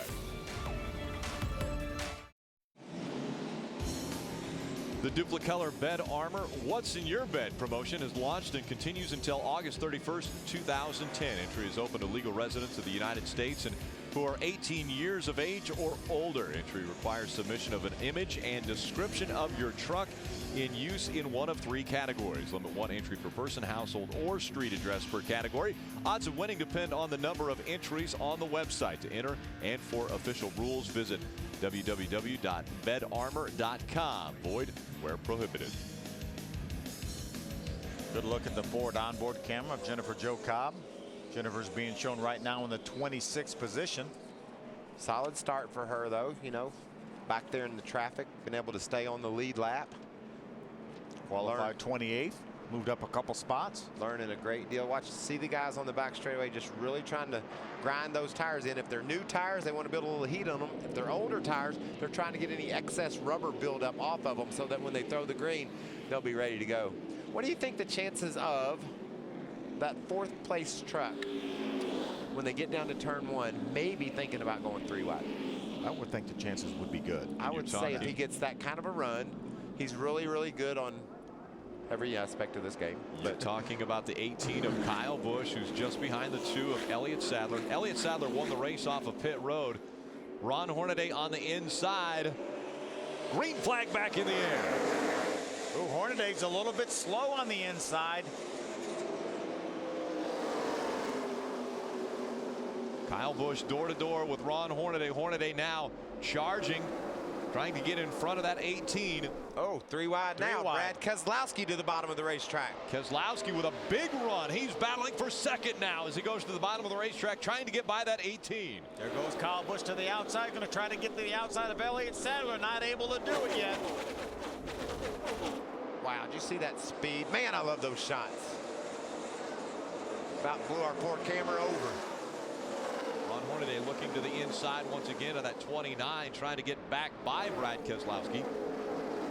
Here comes Kyle Busch, a big run off of turn number 2. Can he get in striking distance of the 2 of Elliott Sadler? You see the defensive move Elliott made right there. He saw Kyle Busch all over the outside of him. He said, well, I'm going to take that line away from you, bud. When I get down to turn 3, I'm going to run the top. And it worked. He was able to hold Kyle off, lead another lap. See if he does it down here in 1. Yes. We know Elliott Sadler did not put any tires on, and he ran within a 1/4 of a second of the fastest lap of the race as Kyle Busch gets to his inside. Kyle Busch trying to take the lead away from Elliott Sadler. Racing into turn number 3. Busch on the inside, Elliott Sadler on the outside, and it looks as though Kyle Busch is going to take the advantage away from Sadler. Well, 4 tires beats no tires most of the time. They do, but I think it sent a pretty good message all up and down pit road.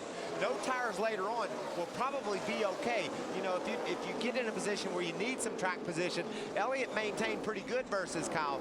Early in the race when they were on the same tires, Kyle was better than Elliott. So now Elliott's been able to say, okay, I can hang with these guys even when I don't have fresh tires. So the strategy play that might come at the end of the race, getting no tires or 2 tires is certainly a possibility. And remember, these drivers only had 4 sets of tires for the weekend. We know Kyle Busch started on a set of tires, killed a set of tires in practice, and put another set of tires on just now. So more than likely, he only has 1 really low lap set in the pits or new tires. And so conversely, Kyle Busch says, I'll be okay. You know, my older tires will be fine. I just saw Elliott Sadler run me pretty hard with tires he didn't, with tires that had 30 laps on them. Jason White drives to the inside to make it 3 wide. That's Dennis Setzer, the 92, right in front of that battle. Timothy Peters right behind Dennis. Looks like Jason's got a strong truck tonight.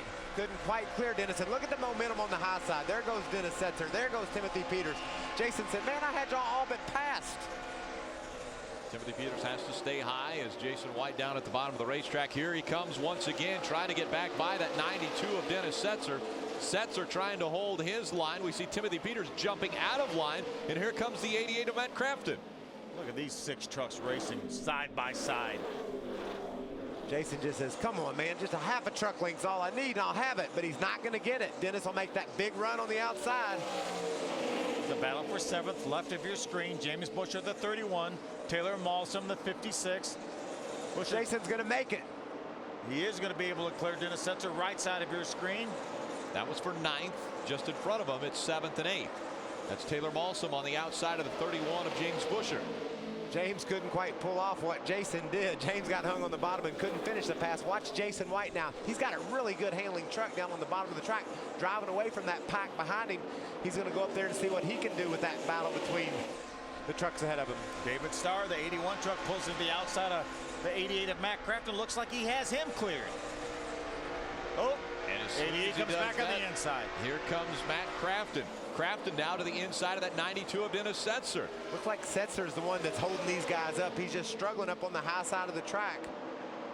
He's good enough to hold them off, but he's certainly holding their progress up.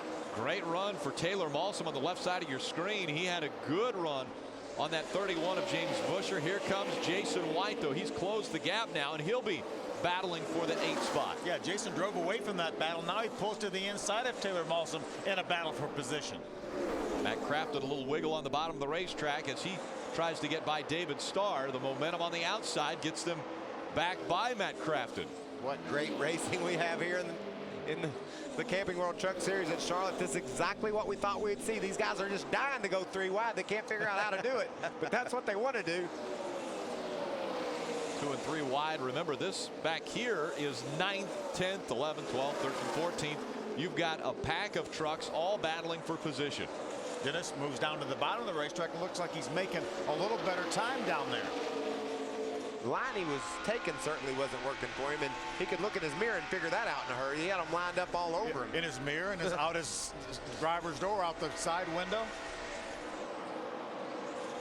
Comes Donnie Leah to the inside of the 88 of Matt Crafton. Very impressive run by Donnie Leah. Kyle Busch into the wall. We just saw him scrape the right side. Inside you. Inside you. Elliott Sadler goes by. Brad Keselowski goes by. And I'm guessing that 18 is going to try to get onto pit road. Did he just get up too high? Not now, though. Here he comes out of turn 4. He stays at speed. Get ready for repair. We're going to have to pull fenders out. All of them. Right side.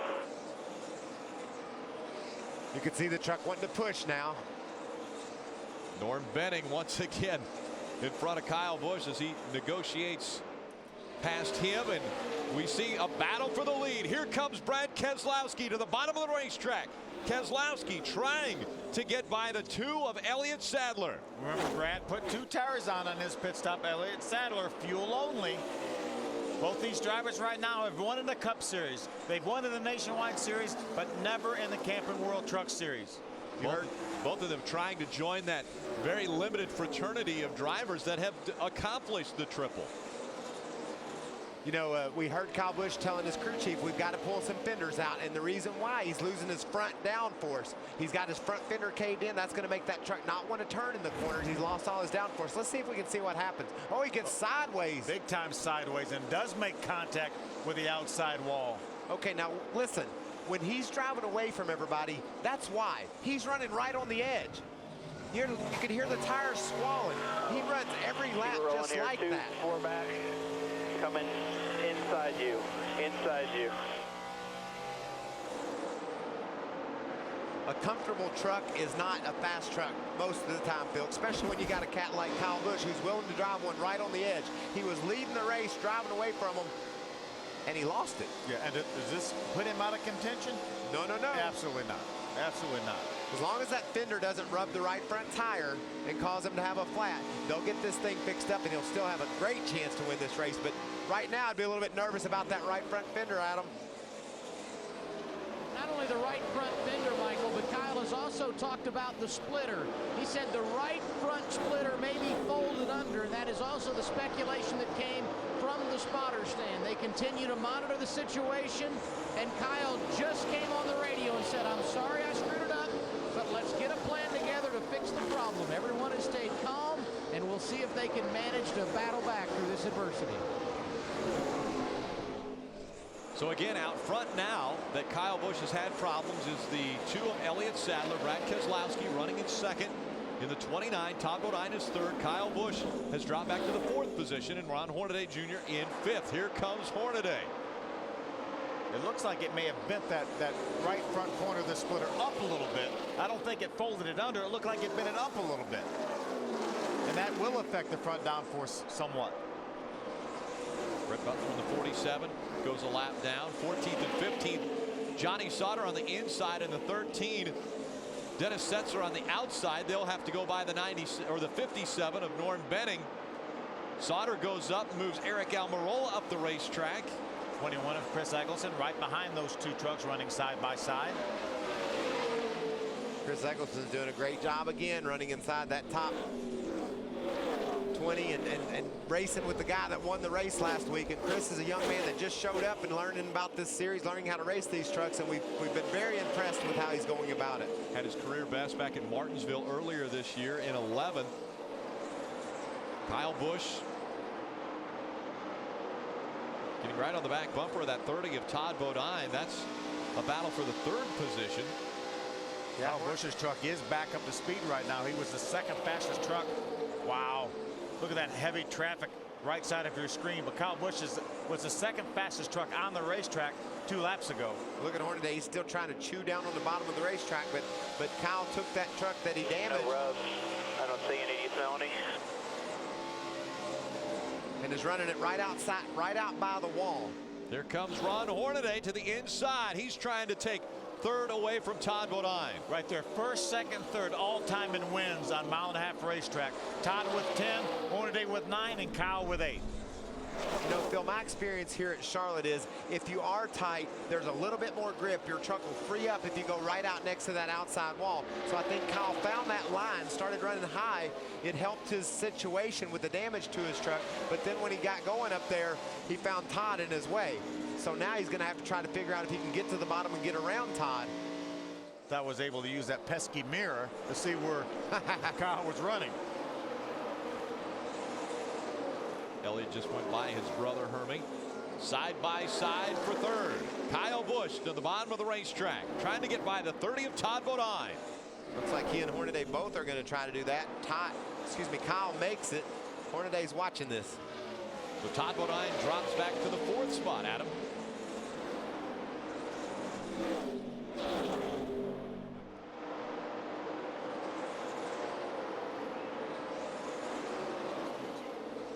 Perhaps the reason why we've seen Todd Bodine drift back just a bit, Rick. Loose in now is what he just reported on the truck. They had adjusted on this thing when they made their pit stop at lap 26, and now Bodine having to deal with lap traffic. Hornaday may get the best of him. Hornaday to the inside, trying to take the spot away. That is a battle for 4th. Hornaday running in the 5th position, down at the bottom of the racetrack once again. Remember, my trip down memory lane was 2008. Matt Crafton took the lead when these 2 drivers right here crashed racing for the lead on lap number 130 with just 4 laps to go. There you see the 2 of Elliott Sadler. He is leading this race. Behind him, the 29 of Brad Keselowski running 2nd. The separation now a half a second. Yeah, Elliott's got that truck running really well now. I think the tire advantage that some of the other guys might have had over him has now gone away. They've equalized, and Elliott's proven he's got a really fast truck. Last 2 laps, he's the fastest truck on the track, driving away from Brad Keselowski. Brad Sweet just in front of Elliott Sadler. It looks like Elliott's going to go to the high side of the racetrack to get by the slower lap traffic. So Elliott Sadler trying to shake off the bad luck and get his first ever win in the Camping World Truck Series. Welcome back to the North Carolina Education Lottery 200, presented on Speed by Toyota. After rains came earlier in the day, They have passed, and we have great racing here at Charlotte Motor Speedway. What a beautiful sight. That makes me so happy. Elliott Sadler out in front of this field. Brad Keselowski running second. He's 0.45 seconds behind Sadler. Kyle Busch has moved back up into third after brushing into the wall, doing a little damage to the right side of that truck, but he soldiers on. Hornaday running fourth. Todd Bodine in the 5th position. See Brad Keselowski started back in the 10th spot. Made his way up to second, put 2 tires on that last pit stop. There's that battle continuing for the 4th position of Hornaday and Todd Bodine. Hornaday a few moments ago was able to get by Todd. Yeah. Now Todd's fought back. Yeah, he drove away from him by about 10 truck lengths. And then next time we look up, Todd's found something and got his way back around Hornaday. Wonder if Hornaday had a slip or if Todd just got a new groove working. That's the beauty part of this track. You can go lots of different places and pick up some time. One guy that's going in a hurry is the 2 truck. Adam, what are they saying in his pit? Actually, they're not saying anything at all, an indication of exactly how good the race truck is. When Elliott Sadler came down pit road at lap 26, it was fuel only. They made no changes to the chassis. And as we said, since they made their pit stop, they haven't had any discussion on the radio. So we know the truck is good. The one concern they may have after he made that pit stop in lap 26, they weren't sure if they got it completely full of fuel. We are over halfway through a run here to another pit stop, so we will keep our eye on that 2 truck and when he will have to come down pit road under green should we keep going without a caution. Ray? Adam, here's what I don't really understand tonight. Just as you said, Elliott did no tires. On my end, Ron Hornaday did no tires. Both of those trucks currently in the top 5. And the 29 truck of Brad Keselowski, as Phil just said, did rights only. So guys in the booth, tell me what the deal is with tires tonight, because just about everybody on my end of pit road did 4 tires, and I don't see it really paying off. I think the biggest gains might have been in the first 4, 5, 10 laps after they went green. If you had fresh tires, maybe you could climb over all over some of those guys that didn't. But then it equalizes, Phil, and Goodyear has a great tire. But I think if I'm a crew chief, I'm beginning to get a little concerned. You know, you don't want to run past a full fuel load too far on your same tires. You'd like to have some fresh tires on that truck. Eventually, you can use tire strategy to get some track position, but once you gain it, then you'd like to be able to get some tires eventually. I think what we didn't see was how good Kyle Busch was going to be on those 4 tires. We obviously documented the problem that he had, that he got loose and got on the outside wall. That's curtailed his speed a little bit, so it would have been interesting to see how fast he would have been able to run with those 4 tires.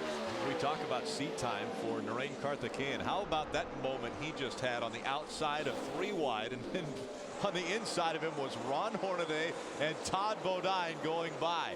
That has to be a lesson for young Narain Karthikeyan. Yeah, we talked about Narain at Martinsville. He got to run 200 laps there, and he understood a lot and learned a lot. He didn't get to have that same experience at Kansas, so this is his first time being able to compete and contend on a 1.5-mile racetrack. And you're right, Rick, he's learning a lot. We saw Michael Garrity in the 0-1. Now we've got problems for the 16 of Wes Burton. Both of those trucks down on the apron. And Elliott Sadler continues to set a blistering pace as he's going to put the 12 of Mario Goslin a lap down. How about that 18 truck is right on the back of that 29 truck of Brad Keselowski. He was a 1.5 seconds behind Brad just 3 or 4 laps ago. Now he's right on his rear tailgate.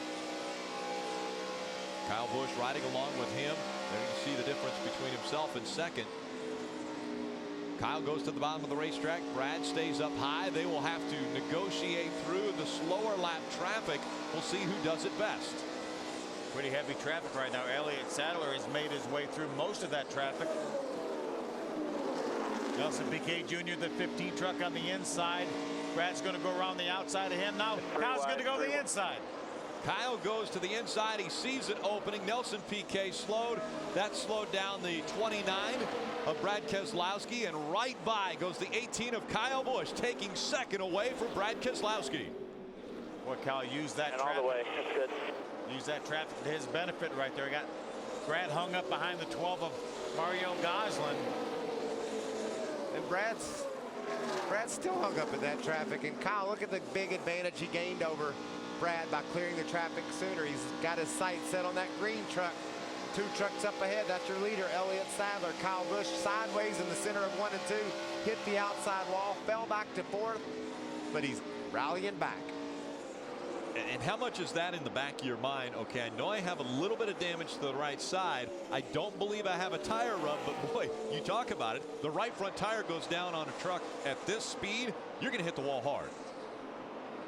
Yeah, we've seen evidence of that.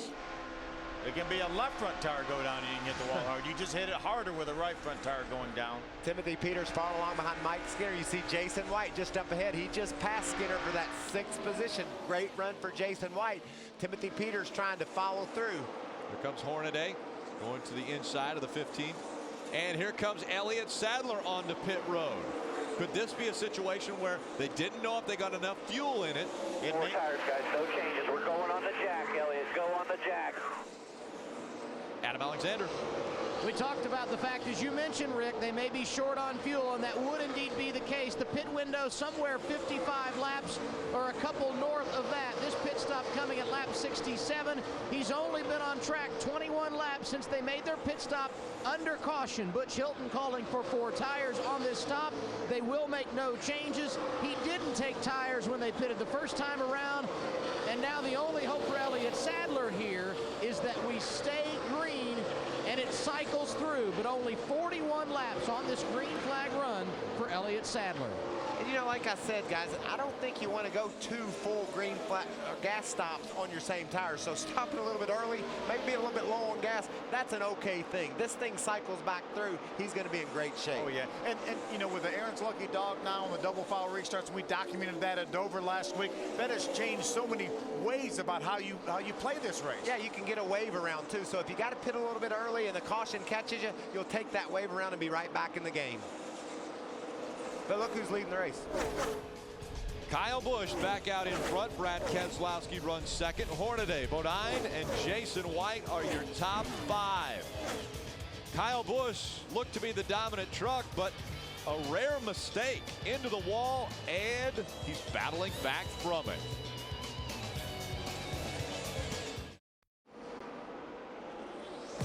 Sunday live from Charlotte, North Carolina. Don't miss an epic television event for the ages with Bill France Sr., Bill France Jr., Richard Petty, Junior Johnson, and Dale Earnhardt rightfully take their place as the first inductees of the NASCAR Hall of Fame. Live coverage begins Sunday at noon Eastern exclusively on Speed.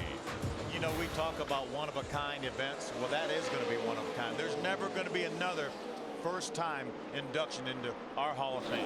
Man, it was so fun Thursday night to sit around and listen to those folks talk about our 5 inaugural inductees, telling stories about their racing careers and just life stories. That it was so refreshing to hear new stories about guys that have been around this garage forever. Timothy Peters on pit road. We're seeing green flag pit stops now taking place. Elliott Sadler came in very early, we thought, but they weren't sure about their fuel situation. Timothy Peters was battling Jason White for a top 5 spot when he headed to pit road. So you're going to see a lot of these guys now, Rick, I think, start to come to pit road. Adam Alexander.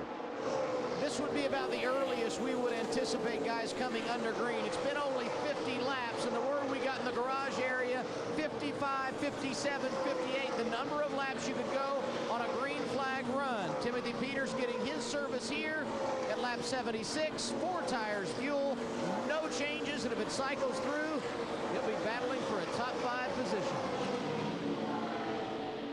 Off of pit road he goes. We've passed the halfway point. Just 59 laps remaining in this race. Kyle Busch has been dominant, even though he did make a rare mistake. Kyle Busch got a little loose into the wall, did damage to the right side of that race truck, but has battled back and now leads Brad Keselowski by a second. Hornaday continues to run in the 3rd spot. Todd Bodine in 4th. And Jason White holding down a top 5 position right now. Kyle Busch won 3 of the last 4 races where he won the pole. He won the pole in Dover a week ago, led 172 laps, but he finished 16th. Adam Alexander. Donnie Leah making a green flag pit stop at lap 79, Rick. About midway through this run, he had complained about a major vibration in the right front. The issue that he had, though, was he wasn't sure if a tire was going down or he had a loose wheel, because he's never had a loose wheel before. They will make an adjustment. Right side tires only for Donnie Leah, and he kills the engine as a few pit stalls, and now Donnie Lee gets away as we have caution. The 85 of Brent Raymer on fire on the front stretch. A lot of damage to the front of that. You see Brent jumping out of that truck. Boy, I'm glad to see Brent get out of that truck. Well, that's a lot of fire. You're right, Brett. See damage to the 39 of Ryan Sieg. But Brent Raymer, another hard collision. Coming in, guys. Get ready to the front of that race truck. Michael, you talked about Daytona. When we talk about Brent Raymer, we always think about that hard hit he took at Daytona. And now another hard hit, this time fire engulfing that entire truck. When it came to stop, he was on his way out. There you see the damage to the right side of Ryan Sieg's number 39. We have to believe they're probably related. Yeah, and somehow it looked like Sieg got squeezed in the outside wall.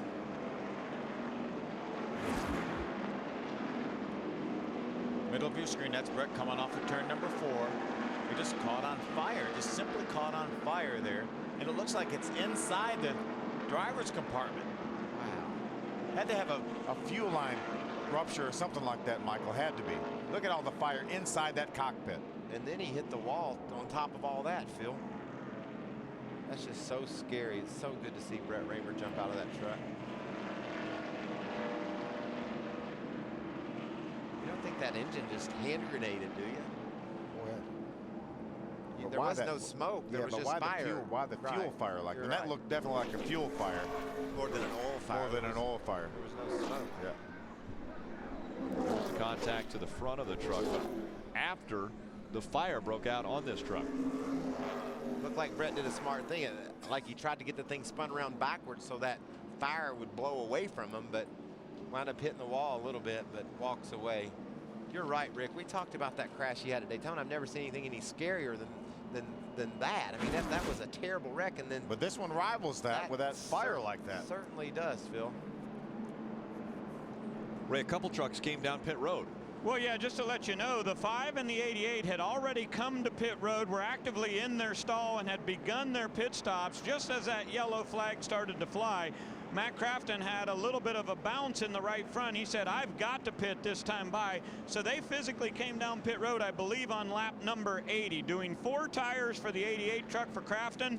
And Skinner was just a tick free. They made an air pressure and wedge adjustment. That was also at lap 80. So those guys have their service complete, while these other trucks that are riding around on the track right now are hoping to pit soon. And Ron Hornaday getting very, very worried. He thinks he's got a flat tire and very close to running out of fuel on the 33. What's going to happen too, we're going to have a whole bunch of wave arounds, Phil. This caution happened right in the middle of the green flag pit stop, so there's only a handful of trucks on the lead lap, and all those guys you saw on pit road will be one down. I think maybe the top 10 trucks are on the lead lap. All those trucks you see pitting will be one down, and they will all stay on the track, wave around, and be right back in contention. But the lineup's going to get a little shook up right here. Now, pit road is closed, but they brought the line down pit road because of the cleanup that's taking place on the front stretch. So that's why these trucks are coming down, but they're not having service done to their vehicles. Adam. Ray talked about Ron Hornaday and the situation that he's in as far as a tire going down, and Todd Bodine was feeling a major vibration right as the caution came out. So this could be a big break for driver number 30. The fact that we are under caution and a big time reduced speed as compared to running 180 miles per hour plus and dealing with a vibration on the truck. Back down onto the apron. You see the 29 and the 33. Kyle Busch is leading. Brad Keselowski runs second. Hornaday, Todd Bodine, Jason White, your top 5. Here's the reason for our caution. Take a look at that. That's the most incredible thing I've seen. I mean, it was just going straight and it catches on fire. Look how violent that looks, and Brett Raymer is in that mess. Second truck today he's crashed. Already has the window net down. Is that oil all on the road there? Can you tell? Is that shiny fluid? There's oil? fluid, but that could have been from the contact when he hit the wall. Radiator maybe. Yep, and then he jumps out of that truck, walks over to the wall, but just bursts into flames right before the start-finish line. Well, that's why Ryan Segan, that 39 truck, got it on the outside wall. See our leader, Kyle Busch, coming into the frame there on the bottom. He took a hard left and said, I don't like the looks of that.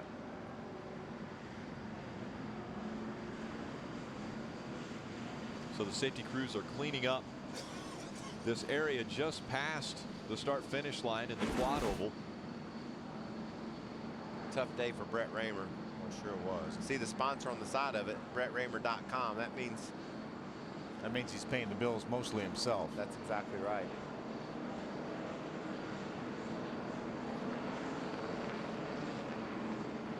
Got the heart for this, I'll tell you that. He really loves what he does. They worked so hard all day today in order to get that thing back on the road. And Brent and his team's going to have a lot more work to do before they can go racing again.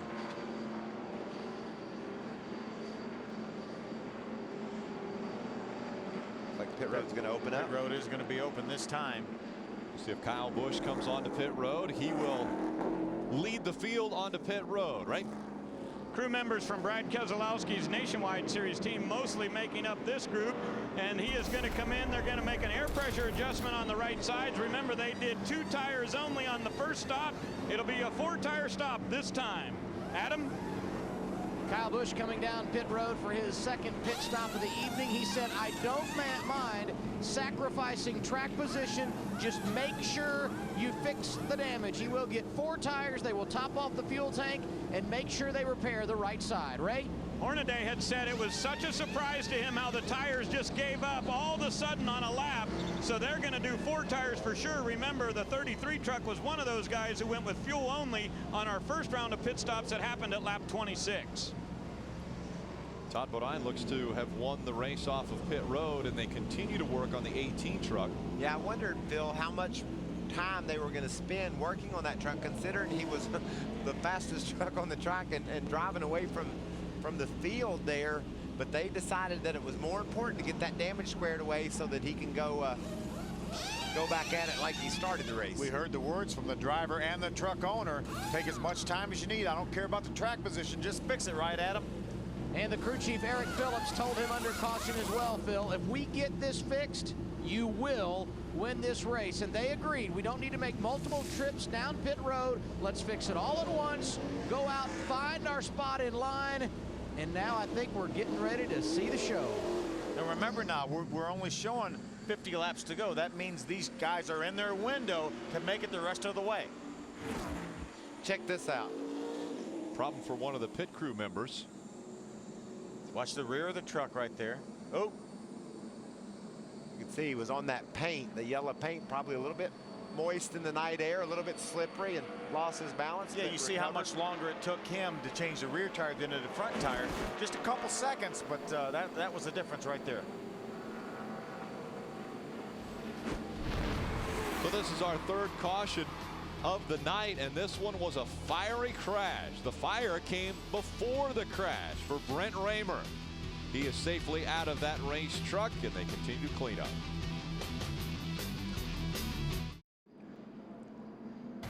Welcome back to Charlotte Motor Speedway, the North Carolina Education Lottery 200 presented on Speed by Toyota. Continuing here on the East Coast, we have passed the midnight mark. We are into Saturday for this race. We have. The green flag flew just after 11 o'clock on NASCAR day. It was Kyle Busch that was out front. James Buescher on his outside, and then a little bit of problems for the 12 of Mario Gosselin. He has damage to the left front. Lap 9, our first caution when Austin Dillon in the 3 gets into the wall.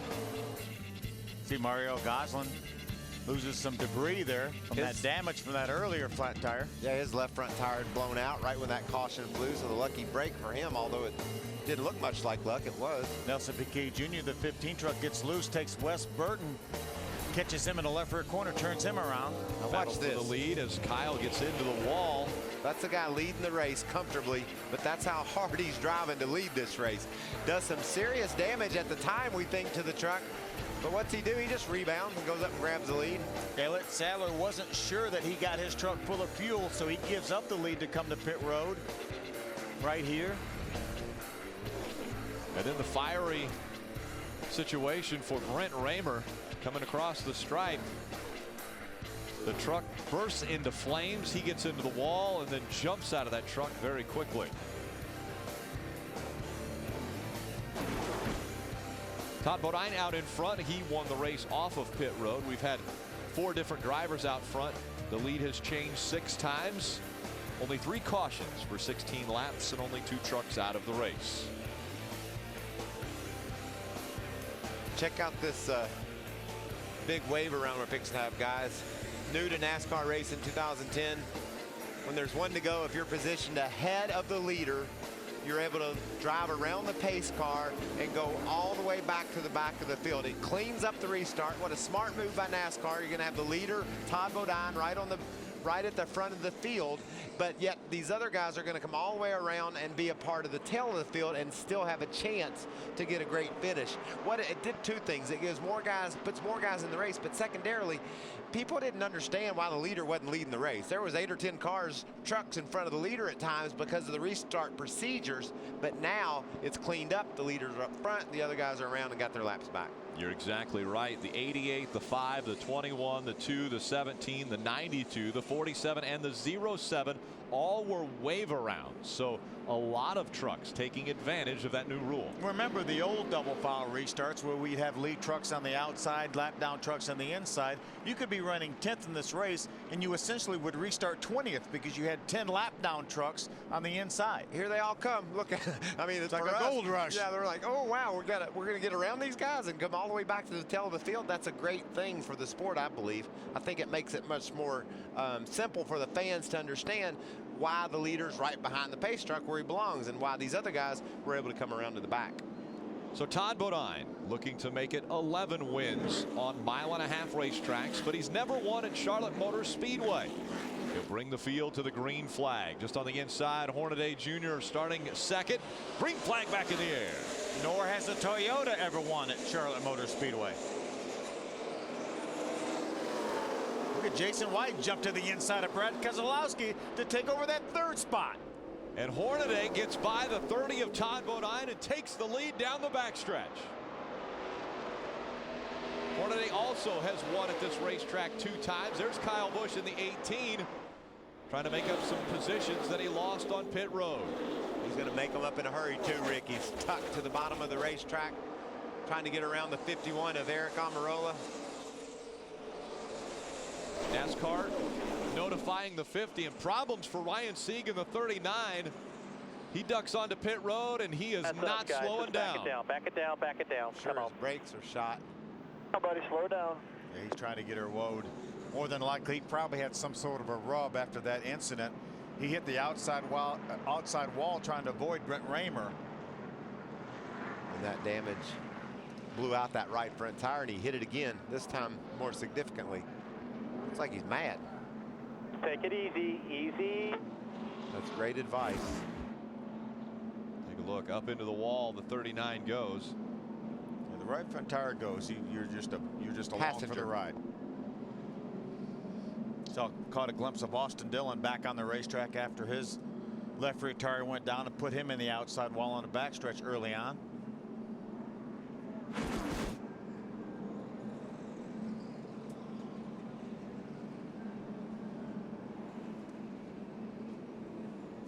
Into the garage goes the 39. Ricky Carmichael, the benefactor, he will receive the Aaron's lucky dog and get a lap back. He parlayed that last weekend to a top 5 finish. Got the lucky dog early in the race and finished 4th. 4th caution has come out from Charlotte Motor Speedway. Out in front now is Ron Hornaday. Todd Bodine got past and is now sitting in the 2nd position. Brad Keselowski, Jason White, and Taylor Malsum make it up your top 5 into Saturday morning racing in the Camping World Truck Series. 5 also. Welcome back to the North Carolina Education Lottery 200 presented on Speed by Toyota. We've had a truck or 2 make it onto pit road. Adam? Elliott Sadler, the headliner, Rick, at lap 26 when he came down, he took fuel only, but they didn't get the truck full of fuel, so he had to pit much earlier under green, coming at lap 67. That put them behind the 8 ball. They used the wave around under that last caution. This time they come down, get 4 tires, top off the fuel tank, a slight track bar adjustment to tighten him up. They are definitely good to go the distance. He doesn't have much track position. Perhaps those tires will make a difference. We'll have to wait and see. Double A, you see that 5 truck, the X-side truck of Mike Skinner right in front of Elliott Sadler. He's another one of the trucks that came down pit road on this caution flag. Those were the only 2 lead lap trucks to make their way to pit road on this caution flag. And what they're doing right now, Phil, is working their way up to the lead lap trucks. They can go ahead of all the 1 lap down trucks and get their track position behind the lead lap trucks. So you're right, not great track position, but certainly now they're on level ground with the rest of the field. What'd the 5 do on pit road, Ray? Came down on lap 91 to put fuel in it. Mike Skinner says, I don't know if I can stand on the gas if we're close on fuel. They put fuel in it, and Gene Need, as crew chief, says, you got all you need right now, baby. Put it to the floor. Kyle Busch is going to be close as well, I would think. He was with about 50 laps to go on pit road. So yeah, I think they should be okay unless we get multiple green-white checkers. And every one of these caution laps will help the fuel mileage as well. Todd Bodine, Ron Hornaday. Hornaday on the inside, Bodine on the outside. Green flag back in the air. Keselowski's going to drive to the inside of Todd Bodine. That is a battle for second.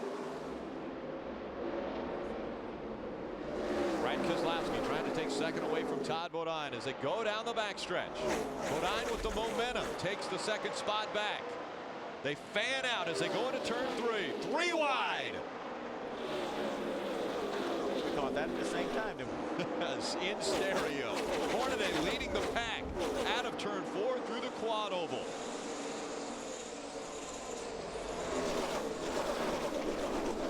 They haven't settled it behind them. 2 and 3 wide once again as they go through 1 and 2. Kyle Busch jumps to the outside to move around the outside of Eric Almirola to take over the 4th spot. And you can see Matt Crafton back in the back there about the 10th and 12th spot doing the same thing. Went all the way to that yellow wall to gain a spot on the outside. Hornaday in front of Todd Bodine. Bodine trying to keep the momentum up. He's been running a higher line than Ron Hornaday all evening. Kyle Busch is closed right up on the back of Jason White. Looks to the outside of White. Jason's able to keep that 3rd spot. They're 3 wide again. Look at Crafton. All the way up against the wall. He's liking that outside. Went by his teammate, the 13 of Johnny Sauter. Here comes Sauter once again to the bottom of the racetrack. Here's Elliott Sadler, that 2 truck. There's a battle for 3rd now. Kyle Busch has caught the 23 of Jason White. Moves to the inside. Taking 3rd away from Jason White. Here comes Kyle Busch once again. Battle for the lead on the left. You can see Hornaday barely holding off Todd Bodine. Todd's got a fast truck. Just can't seem to get around, Ron. And look at Jason White battling with Brad Keselowski for that 4th spot. Keselowski to the bottom of the racetrack. Jason White. And that gunbroker.com, number 29 on the outside, or 23, keeps his momentum up, trying to stay in front of the 29 of Keselowski. Will spark out of the 33 as they go through the turn. The 30 of Todd Bodine stays high. That's 1 and 2. The 1st and 2nd place trucks that time exactly the same lap time. Look at this wad of trucks right here. Elliott Sadler. Elliott can't do anything with the 88 truck of Matt Crafton. In fact, he's in jeopardy of losing. Woo! Timothy Peters had to roll out of the gas and let Elliott back up in line. Yeah, Timothy gave him a bit of a break right there. So many great battles all over this racetrack, guys. I think we're just marking time till Kyle Busch runs down the first 2 trucks. He was 0.2 of a second faster the last lap than the trucks running 1st and 2nd. And those first 2 trucks are running exact opposite lines. One of them dead on the bottom, one of them right out next to the wall. So what's Kyle going to do when he gets there? Head up the middle? Wherever there's an open spot. Johnny Sauter holding on to the 12th spot in front of Timothy Peters. 17 trucks on the lead lap. The first truck a lap down, Nelson Piquet Jr. Skinner works his way to the inside. Battle for position with the 0-7 of Donnie Leah.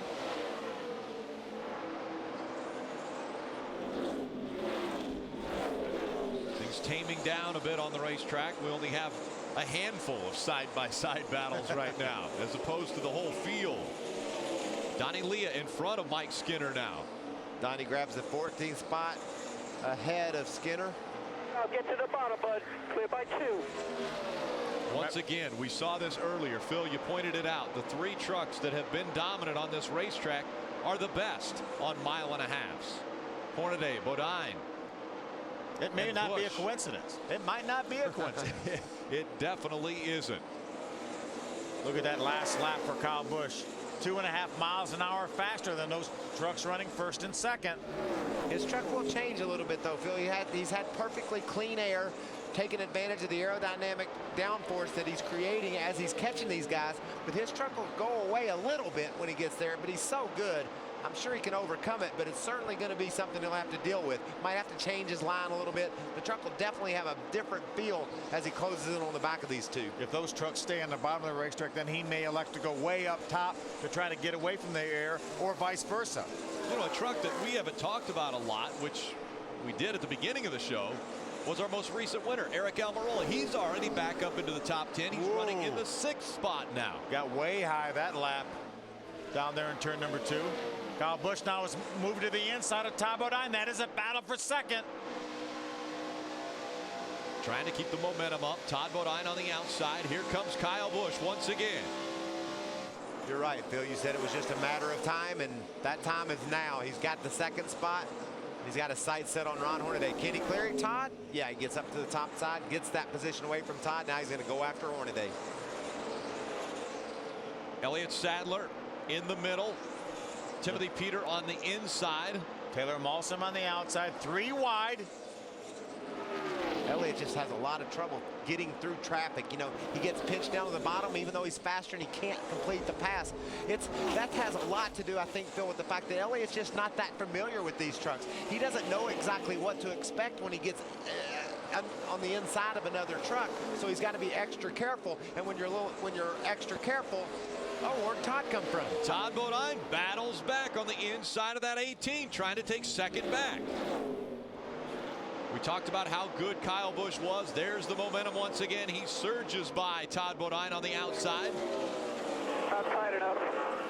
Wonder if he slipped again, because he had gotten around Todd, and look, he's made quick work of him getting back around him. But do we just hear Kyle say not tight enough? Is that what Kyle just said? We overheard his radio transmission. It did sound like that, and that time he was way up the racetrack as opposed to running right on the bottom like we had seen earlier. Must have got a little bit loose and lost his momentum, and Todd just tried to jump on him but couldn't complete the pass. Like I was saying about Elliott Sadler, he just doesn't know enough about the trucks yet. That'll come. He'll get to where he understands what to do, but if you don't race these things week in and week out, they're a handful to drive, and it's also tough to beat the guys that do drive them every week. That's right.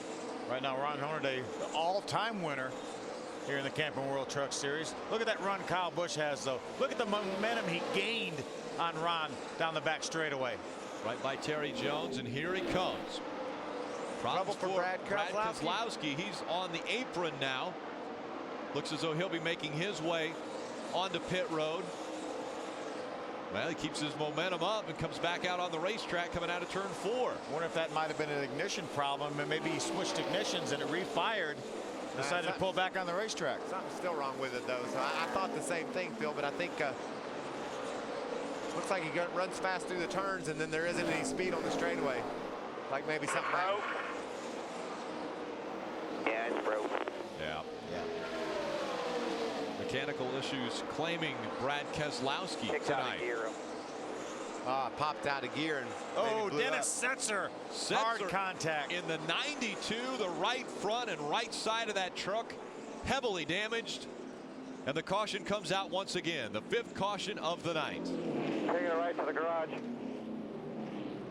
That was Dave Fuge Sr., longtime competitor in this series. That's crew chiefing this truck right here. Ricky Benton's brand new team, first time out for them. Had a good solid run going, was up on the lead lap. Qualified 13th.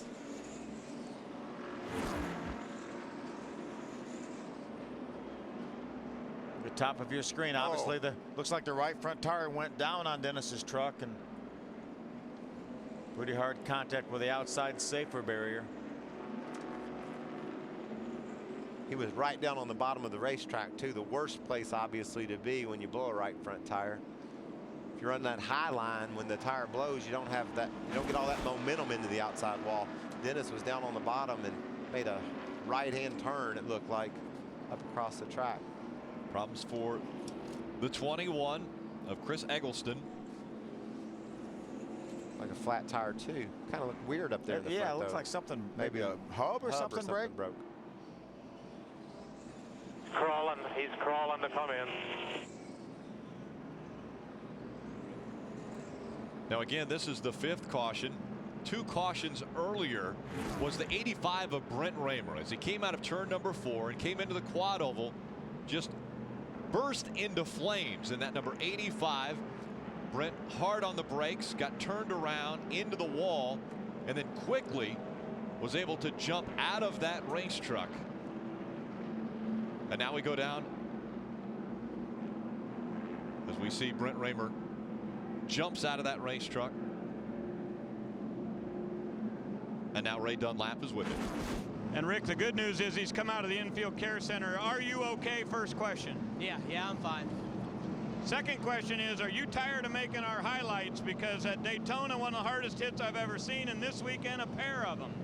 Yeah, no doubt. We had the crash up here in 4 earlier today, and then obviously the fire that we just saw on the TV just now during the race. And yeah, it gets a little old, you know, getting on here and getting on TV, you know, wrecking or doing whatever. We're just trying to string together some good finishes here, so it's a little frustrating. What kind of a financial hit is this for today, Brent? Oh, 2 trucks, motor. It's bad. I mean, that's pretty much our whole fleet. Sorry to hear it. Glad you're okay. That's the important part. Let's go to Adam. And while you guys were talking, Ray, Elliott Sadler took advantage of the opportunity to come down pit road. They changed right side tires. They also put some air back in the right rear, trying to get him where he needs to be to make a run to the finish. Strategy got them behind the 8 ball. Now they've lost a little track position. We can see if they can make a late race rally. And it also looks like Mike Skinner took advantage of the caution to come down pit road as well.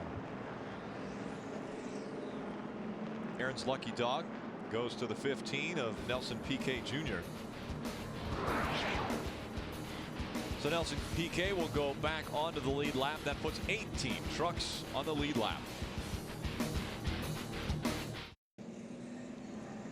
And welcome back to Charlotte Motor Speedway.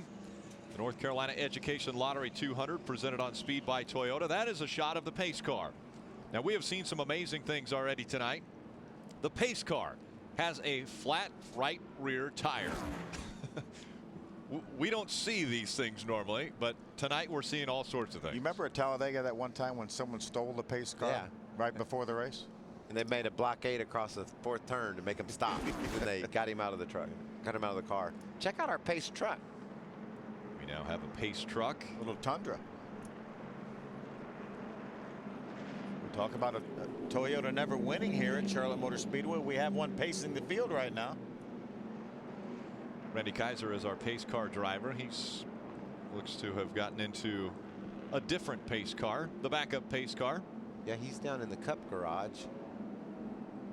He will be back out onto the racetrack to pace the field. Let's take a look at the Just for Men mustache and beard keep your edge moment.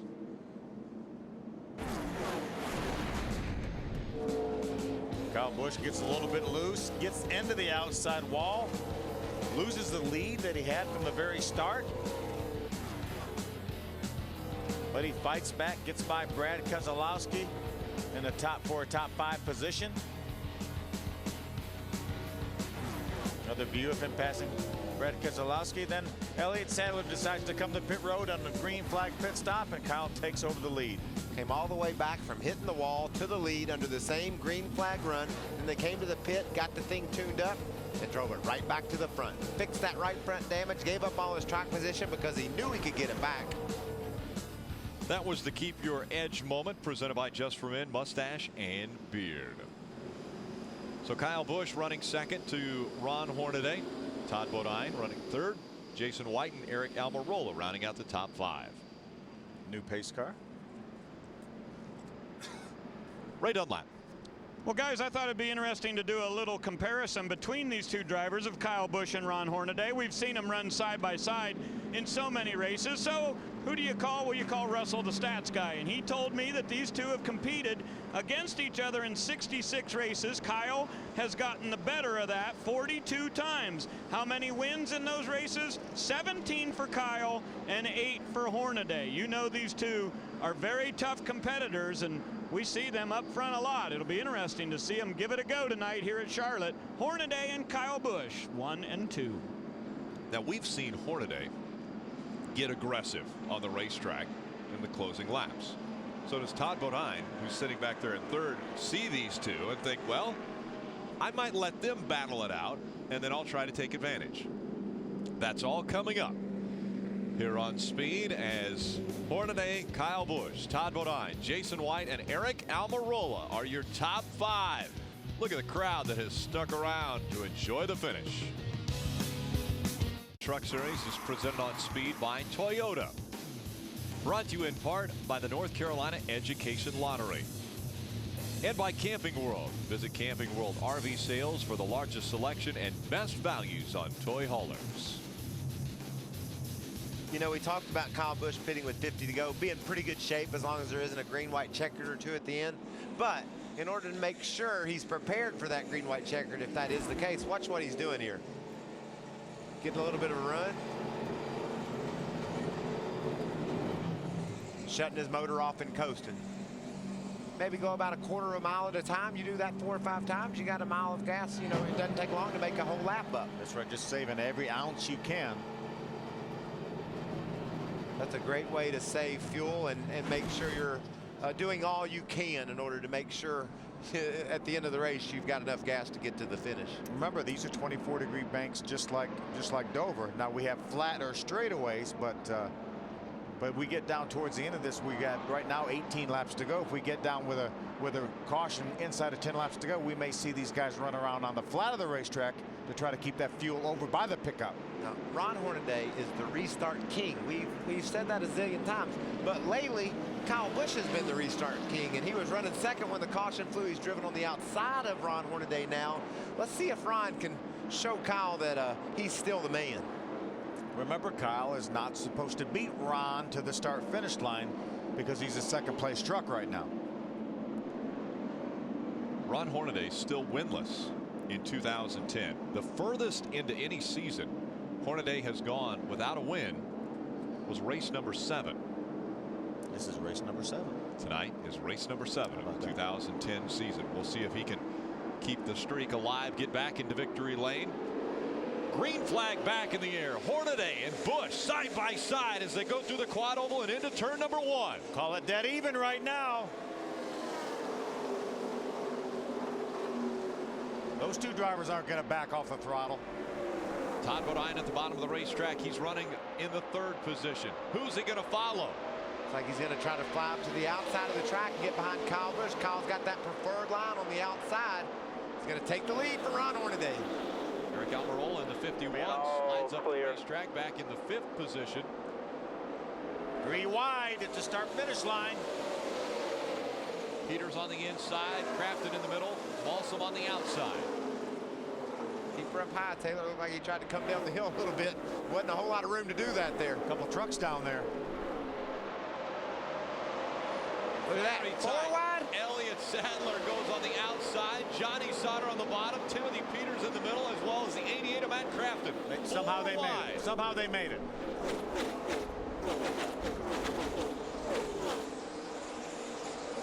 Field fanning out as they cross the start-finish line. 15 laps of racing to go. Crafton looks to the outside of his teammate. No room there that time. Battling with Timothy Peters. These trucks are racing for the 13th spot.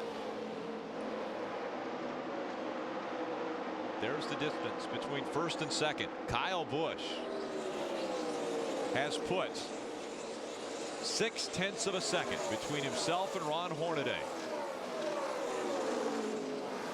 Donnie Leah in the 07, trying to clear the 56. Taylor Malsom. Oh, he's sideways. Donnie Leah sideways across the field and into the inside wall. What a great day Donnie was having.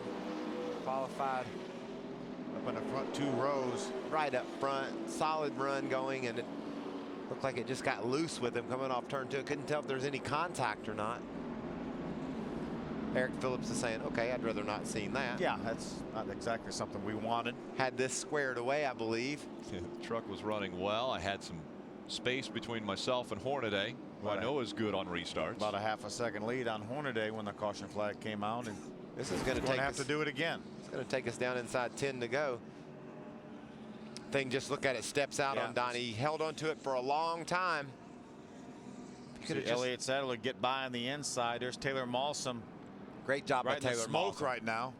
He didn't panic. He and Skinner both just hung out, let off the gas, coasted, didn't do anything aggressively, and waited for the track to clear, and it did. Unfortunately for Donnie Leah, it cleared into the inside wall.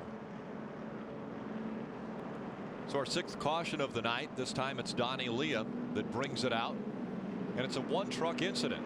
There's another view. He's just going to get gradually looser until he loses the back end.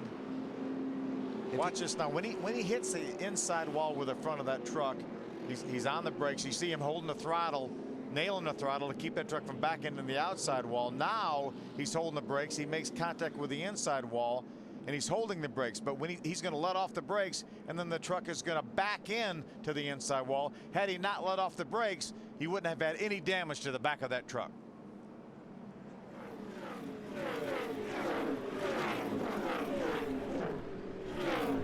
Boy, it looked a little more precarious from that position for the 5 and the 56 than it did from the other view.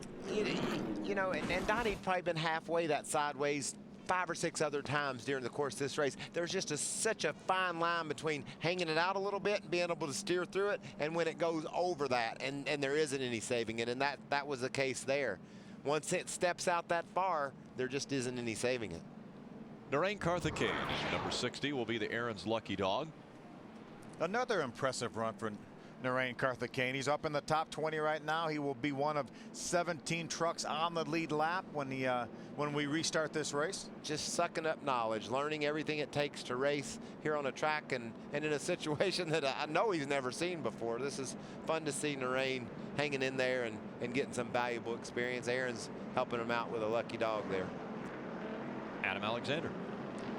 Rick, I think what we saw on that last restart, I should say, convinced everyone that Kyle Busch is the truck to beat. Eric Phillips, the crew chief. Where do you stand as far as fuel is concerned? We're good to go. We should be able to go to like 149 and race at 134. So I can't imagine we're going to go that far even if we had a couple green-white checkers. So hopefully we're good to go on gas. After last week's episode, you never do know, though. What time did you get here this morning? Got here about 7, I guess. Got up about 5:15. I don't know about the rest of these people down here, but it's been an awful long day. Just got to thank these guys, Kyle, everybody at Z-Line for giving me this opportunity.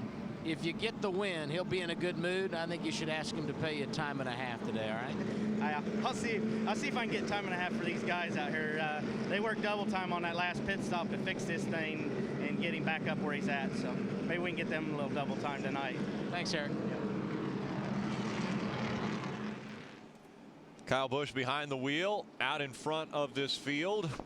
Hornaday running second. Everyone's put in an extremely long day. We're into Saturday racing for the Camping World Truck Series. We started on Friday nights. Again, the garage opened at 7:30. Check out Turtle. He's giving us a thumbs up. Yeah, we can't say enough about the guys and girls that have put all of the broadcasts Donnie Russell up there today. Donnie Russell's giving us that California thing. I think that means hang loose. Or is that dude. Hawaii? Yeah, it's something like that. We're going on this. We're at the second day. We're here for the second day. Those are operated. By the way, those robo cameras are operated by camera operators in the TV compound. Yeah, and somebody's got to go down there and put Yep. Oh yeah, we're not going to miss out on I don't think that's a robo right there. I think that's a real live person on that Definitely not a robot. With all the action we've had here tonight, and as long as we've been there, we've had people have to go out and grease the robo cameras. There you go. Exactly. Yeah, absolutely. He agrees. Good. He agrees. Good work. Good work. Coming to one to go. This is our second pace car. We had a flat tire on the first pace car. That's when you've been at a racetrack for a while. We're on to our second pace car. Nearing about, what, 16 hours since we started, got up this morning, started this process. My speed spotlight guy just took a hit. There's my guy, Hermie Sadler, started back in the 34th spot. Now he's running up in the 19th position. Good top 20 run for the TNA Wrestling Chevrolet. Yeah, and I had TJ Bell, and TJ has had a struggle tonight. He's in 24th, or excuse me, he's in 21st. Remember now, right after this race ends, you can log on to shoptna.com and buy a 1/24th scale version of this truck, diecast version of this truck with an autographed picture of Jeff Hardy, who designed this truck. Inside of 10 laps remaining. This race scheduled to go 134 laps, just over 200 miles. It was supposed to start at approximately 8 o'clock on Friday, NASCAR day. On Friday. We are into Saturday morning. Here on the East Coast, it's 20 minutes until 1 o'clock. And we have 9 laps of racing to go. Pace car on pit road. The field in the hands of Kyle Busch. He's on the outside. Hornaday on the inside. Coming through the quad oval. Green flag back in the air. Boy, great start by Kyle Busch. Look at Jason White jumping on the outside of Hornaday. Yeah, I think Hornaday tried to get a run on Kyle, maybe lay back a little bit, but Kyle wasn't having any of that. Got a great start. Hornaday, a good run through 1 and 2, though, right back up on the tailgate of Kyle. How about Elliott Sadler, 3 wide? 3 wide going down the back stretch. This time on the outside, the 5 of Mike Skinner. 3 wide scares me in Charlotte, but they made it 4 wide a minute ago, so I'm sure 3 is going to be fine. Oh, Matt Crafton up against the outside wall, coming off turn 4. 27 mile-and-a-half wins between our top 3 drivers. Kyle Busch, Ron Hornaday, Todd Bodine, rocketing down the backstretch. Here comes Bodine on the outside, battling for second. What a great run from the high side for Todd Bodine. He gets around Hornaday. Now can he track down Kyle Busch? The momentum on the side of the 30 of Todd Bodine. Does he have anything for Kyle Busch, who's been the dominant truck tonight? How about James Busher in 4th spot, coming off his career best last week in 2nd? Who trouble turn 4. Problems coming out of turn number 4, the 46 of Terry Jones. Looks like the engine expires on that truck right as he came out of turn number 4. The smoke flew, and our caution comes out again. This is the 7th caution of the night. Good job by Terry Jones getting that thing down on the apron. Look at Eric Phillips. He said, how many of these caution flags are we going to have to live through? And how about Todd Bodine making the pass on Ron Hornaday? Now Todd Bodine will be beside Kyle Busch on this next restart. And what about Elliott Sadler? He's rallied up into the top 5 late in the going. He's had a fast truck all day long.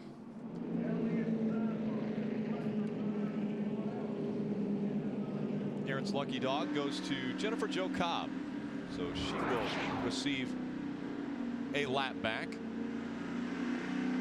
She will still be 1 lap down, but she will be in the 18th position. Good run for Jennifer Jo.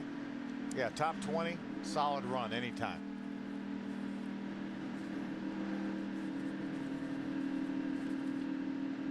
In the All-Star race today? I think it's today. Yeah. Later tonight, the All-Star race takes place. The stars will come out and the gloves come off for the NASCAR Sprint All-Star race on speed. And with $1 million on the line, they've coined the term, it's either cash or crash. Don't miss the NASCAR Sprint All-Star race. That's tonight, 7 Eastern, only on speed. And again, Sunday, noon, NASCAR Hall of Fame induction ceremony. What a great weekend for our sport. It's so much fun having the truck race here in Charlotte, then the All-Star race tonight, and then our first ever induction into the Hall of Fame for those 5 giants of our sport. The France family, the founders of NASCAR.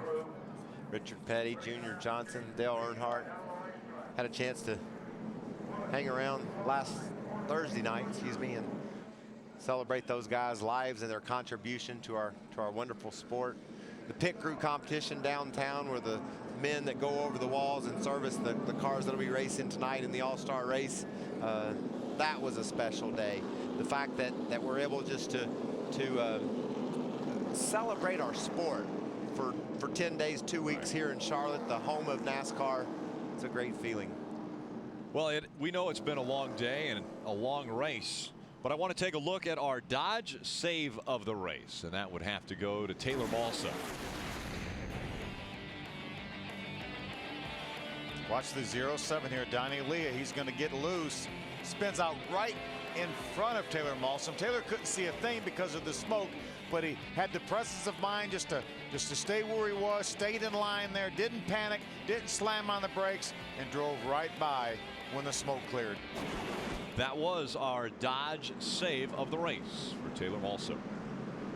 Just like Cole Trickle, he just went into the smoke, and when he got there, the guy was gone. And we saw the North Carolina Lottery, the balls at the beginning of the race. They are waiting in victory lane. Who will join them? Will it be Kyle Busch to claim his 3rd win at Charlotte Motor Speedway, or could Todd Bodine win again on a 1.5-mile racetrack, but this would be the first win at this 1.5-mile track? Or could those two, Todd Bodine and Kyle Busch, get a little jiggy with it, and you got Elliott Sadler, Ron Hornaday, James Buescher. Those guys are just laying there hoping that something gets crazy in the front and gives them a chance to shoot up through there. Just outside the top 5, we have Jason White and our point leader, Eric Almirola, right there. Mike Skinner, Timothy Peters, David Starr in the top 10. Crafton just outside the top 10. Ricky Carmichael with another top 15 run on the lead lap. Taylor Malsom, Johnny Sauter, Justin Lofton, Nelson Piquet Jr., Narain Karthikeyan, all on the lead lap. Karthikeyan in the 17th position. Lengthy cleanup here, Rick, due to the fact that engine blew off turn 4, and Jones did a good job of getting it down to the apron, but couldn't get it down there till it got to turn 1. So a lot of speedy draw on the front straightaway. Guys, let's see if we can make some contact with that guy chasing Kyle Busch, Todd Bodine. Todd Bodine, Phil Parsons up in the speed booth. You have a copy?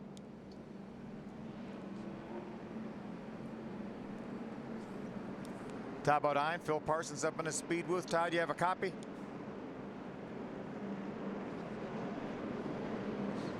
Switch channels there, Phil. Maybe. Try backup. Yeah, I actually did try both channels. Todd Bodine, Phil Parsons up in the booth. You have a copy?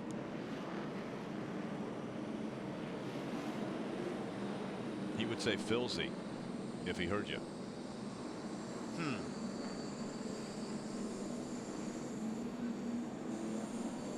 We're hearing that Todd tried to answer, but we're not hearing it through our radio.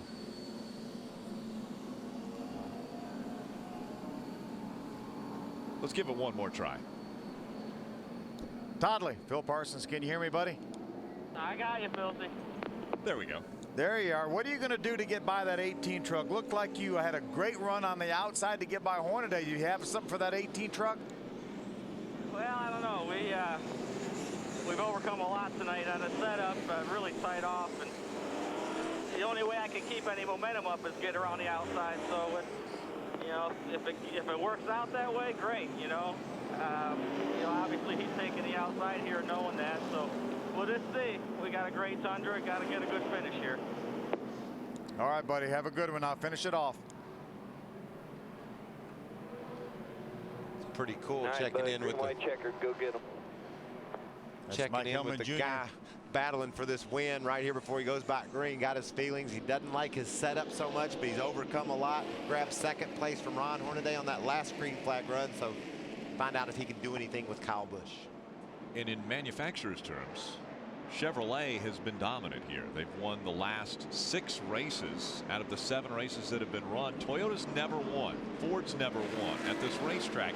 And right now we have 2 Toyotas running 1 and 2 with a potential to break that record. And 3 Chevys lined up right behind those 2 Toyotas. Hungry Chevys right behind them. That's right. They like that record that they have here at the Charlotte Motor Speedway. Like to keep that intact. And we know how aggressive Todd Bodine is. He wants this win. Scheduled to go 134 laps. When they come to the start-finish line, it will be 2 to go. This is not a green-white checker. This is to finish the race under regulation distance. Will it get done? Green flag back in the air. Kyle Busch on the outside gets a good start. Todd Bodine tucks in behind that 18 as they go into turn number 1. Guys are going to run through this corner wide open. Look at Elliott Sadler on the inside of James Busher in a battle for 4th. Todd Bodine right behind the 18, trying to draft off that 18 truck as they go into turn 3. Here comes the 33 of Hornaday. Hornaday trying to get on the inside of the 30 of Todd Bodine. Out of turn 4 through the quad oval. White flag in the air. 1 to go for Kyle Busch. Let's see if Todd can make a run. He's going to go to the high side just for a second. Now he pulls back in behind him. Kyle Busch down the backstretch. 3 truck lengths right in front of Todd Bodine. Bodine, one last chance, going through 3 and 4. Kyle Busch coming out of turn number 4. All he can see is the checkered flags. He wins in Charlotte.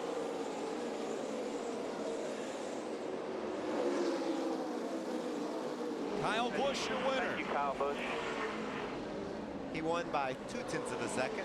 Let's race for 200 miles an hour and decide it for 200 miles. Great team effort. Thanks, Chip. That's Rick Wren, general manager of Kyle Busch Motorsports. Got to be really proud of the effort tonight of those guys on pit road. They repaired that truck. Kyle, of course, is going to drive the wheels off of it. We know that. Remember, Kyle said, I don't care how long it takes. Let's make sure we fix it. I don't care about losing the track position. We'll get it back. And he did. And that is the first win for Toyota here at Charlotte Motor Speedway. Let's go down trackside to Adam. No matter how long you're in the business, winning never gets old. And Eric Phillips, you guys really deserve this one tonight. You worked hard. Yeah, I got to say thanks to the guys. He kind of made a decision to keep that thing freed up, and we knew better, I guess. Just had too much time after practice, talked ourselves back out of what we decided to do to begin with, and it was just too loose, got away from Kyle, and he fought back, and the guys fought back, and I just got to thank him and Rick for giving me this opportunity. It's just wonderful to work with somebody like that. Congratulations.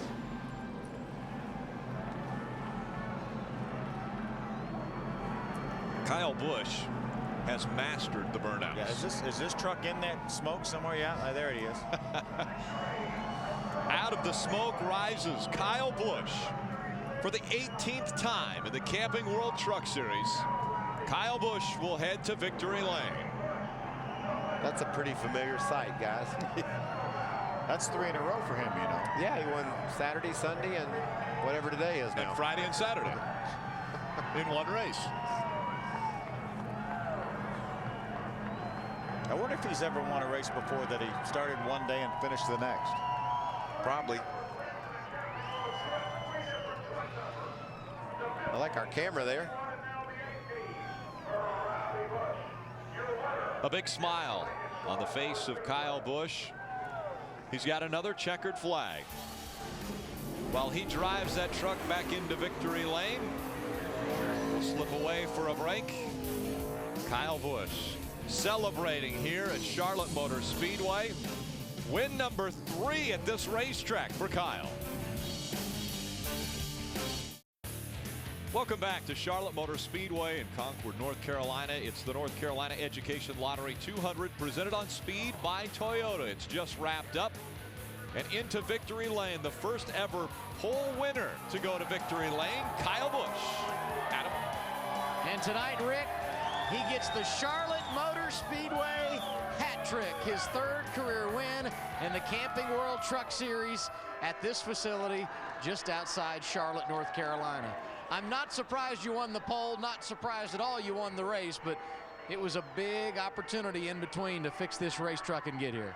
Yeah, it certainly was. You know, this team did a great job on preparing a great truck to come out here with, you know, and unfortunately I tried to screw it up, and, you know, I guess the driver owes the owner a little bit of money tonight, so that won't go over well tomorrow, but can't thank Z-Line Designs enough. Jim Sexton, Monica, all the guys there that came on board to help us out here. Maybe this means something, so if you want to buy some furniture, now's the time to get some. I'm sure there's plenty of Memorial Day sales going on.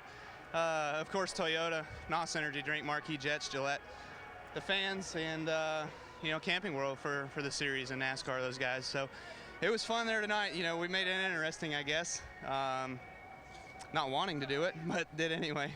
A long day for this crew, and then they go to work on the truck to help you get back to the front. Yeah, I made it a little longer day for them, and then I made it a longer week for them. You know, we got a quick turnaround. This thing's got to be the backup for JB going to Texas. So we got some work to do to turn it around, but these guys can do it. You know, they're a great bunch of guys, and I can't thank Eric enough and Rick Rand, those guys. They did a phenomenal job for me and gave me a great race truck. I mean, we unloaded and we're strong, and you know, we made some minor changes to it to try to work on it somewhat, and you know, we were able to prevail here tonight. We beat those guys, and you know, they were tough to try to get by. I wasn't sure without a restart I was going to be able to get by them. You know, I was just getting too loose on the long runs. So you know, hopefully that paid off tonight, but maybe we'll have to go to work a little bit more. Congratulations. Thank you. Point standings through 7 races. Todd Bodine takes over the top spot by just 2 points over Eric Almirola. Yeah, we have some point battle going on here. Is that the third different leader in the last 3 weeks? Let's hear from him. He's with Ray. Good race tonight for the Germain number 30. Are you satisfied with a second? Well, you're never satisfied with second, but you know, after the last few weeks, the truck hadn't been driving really well. I mean, it's been just tough to drive, and Junior, Tom Ackerman, and all the guys really went to work and figured out why it wasn't driving good, and tonight it drove beautiful. And so that's a great step in the right direction. We're going to get our junk back together and be running up front. You know, we haven't been able to run with them most of the season, and we did tonight, and got a great run for this Germain Tundra. And I want to say again to Ashlyn, happy birthday. I hope you better be in bed though. All right, go have a good night tomorrow night. Todd Bodine going to try to run in the showdown. Guys, Ashlyn's birthday actually was yesterday. Yesterday, We're into Saturday. Here are the Royal Purple unofficial results. Kyle Busch getting his second win of 2010. Another great run. Impressive performance. Yeah, and James Busher, 2 top 5s in a row. Great finish after his career best last week. Jason White, solid 8th place. How about Elliott Sadler? Finally got a little bit of good luck and got him a top 5 run. Battled back after adversity, having to come on to pit road early under green flag conditions. Timothy Peters stops the bleeding a little bit, a couple bad races, comes back with a top 10.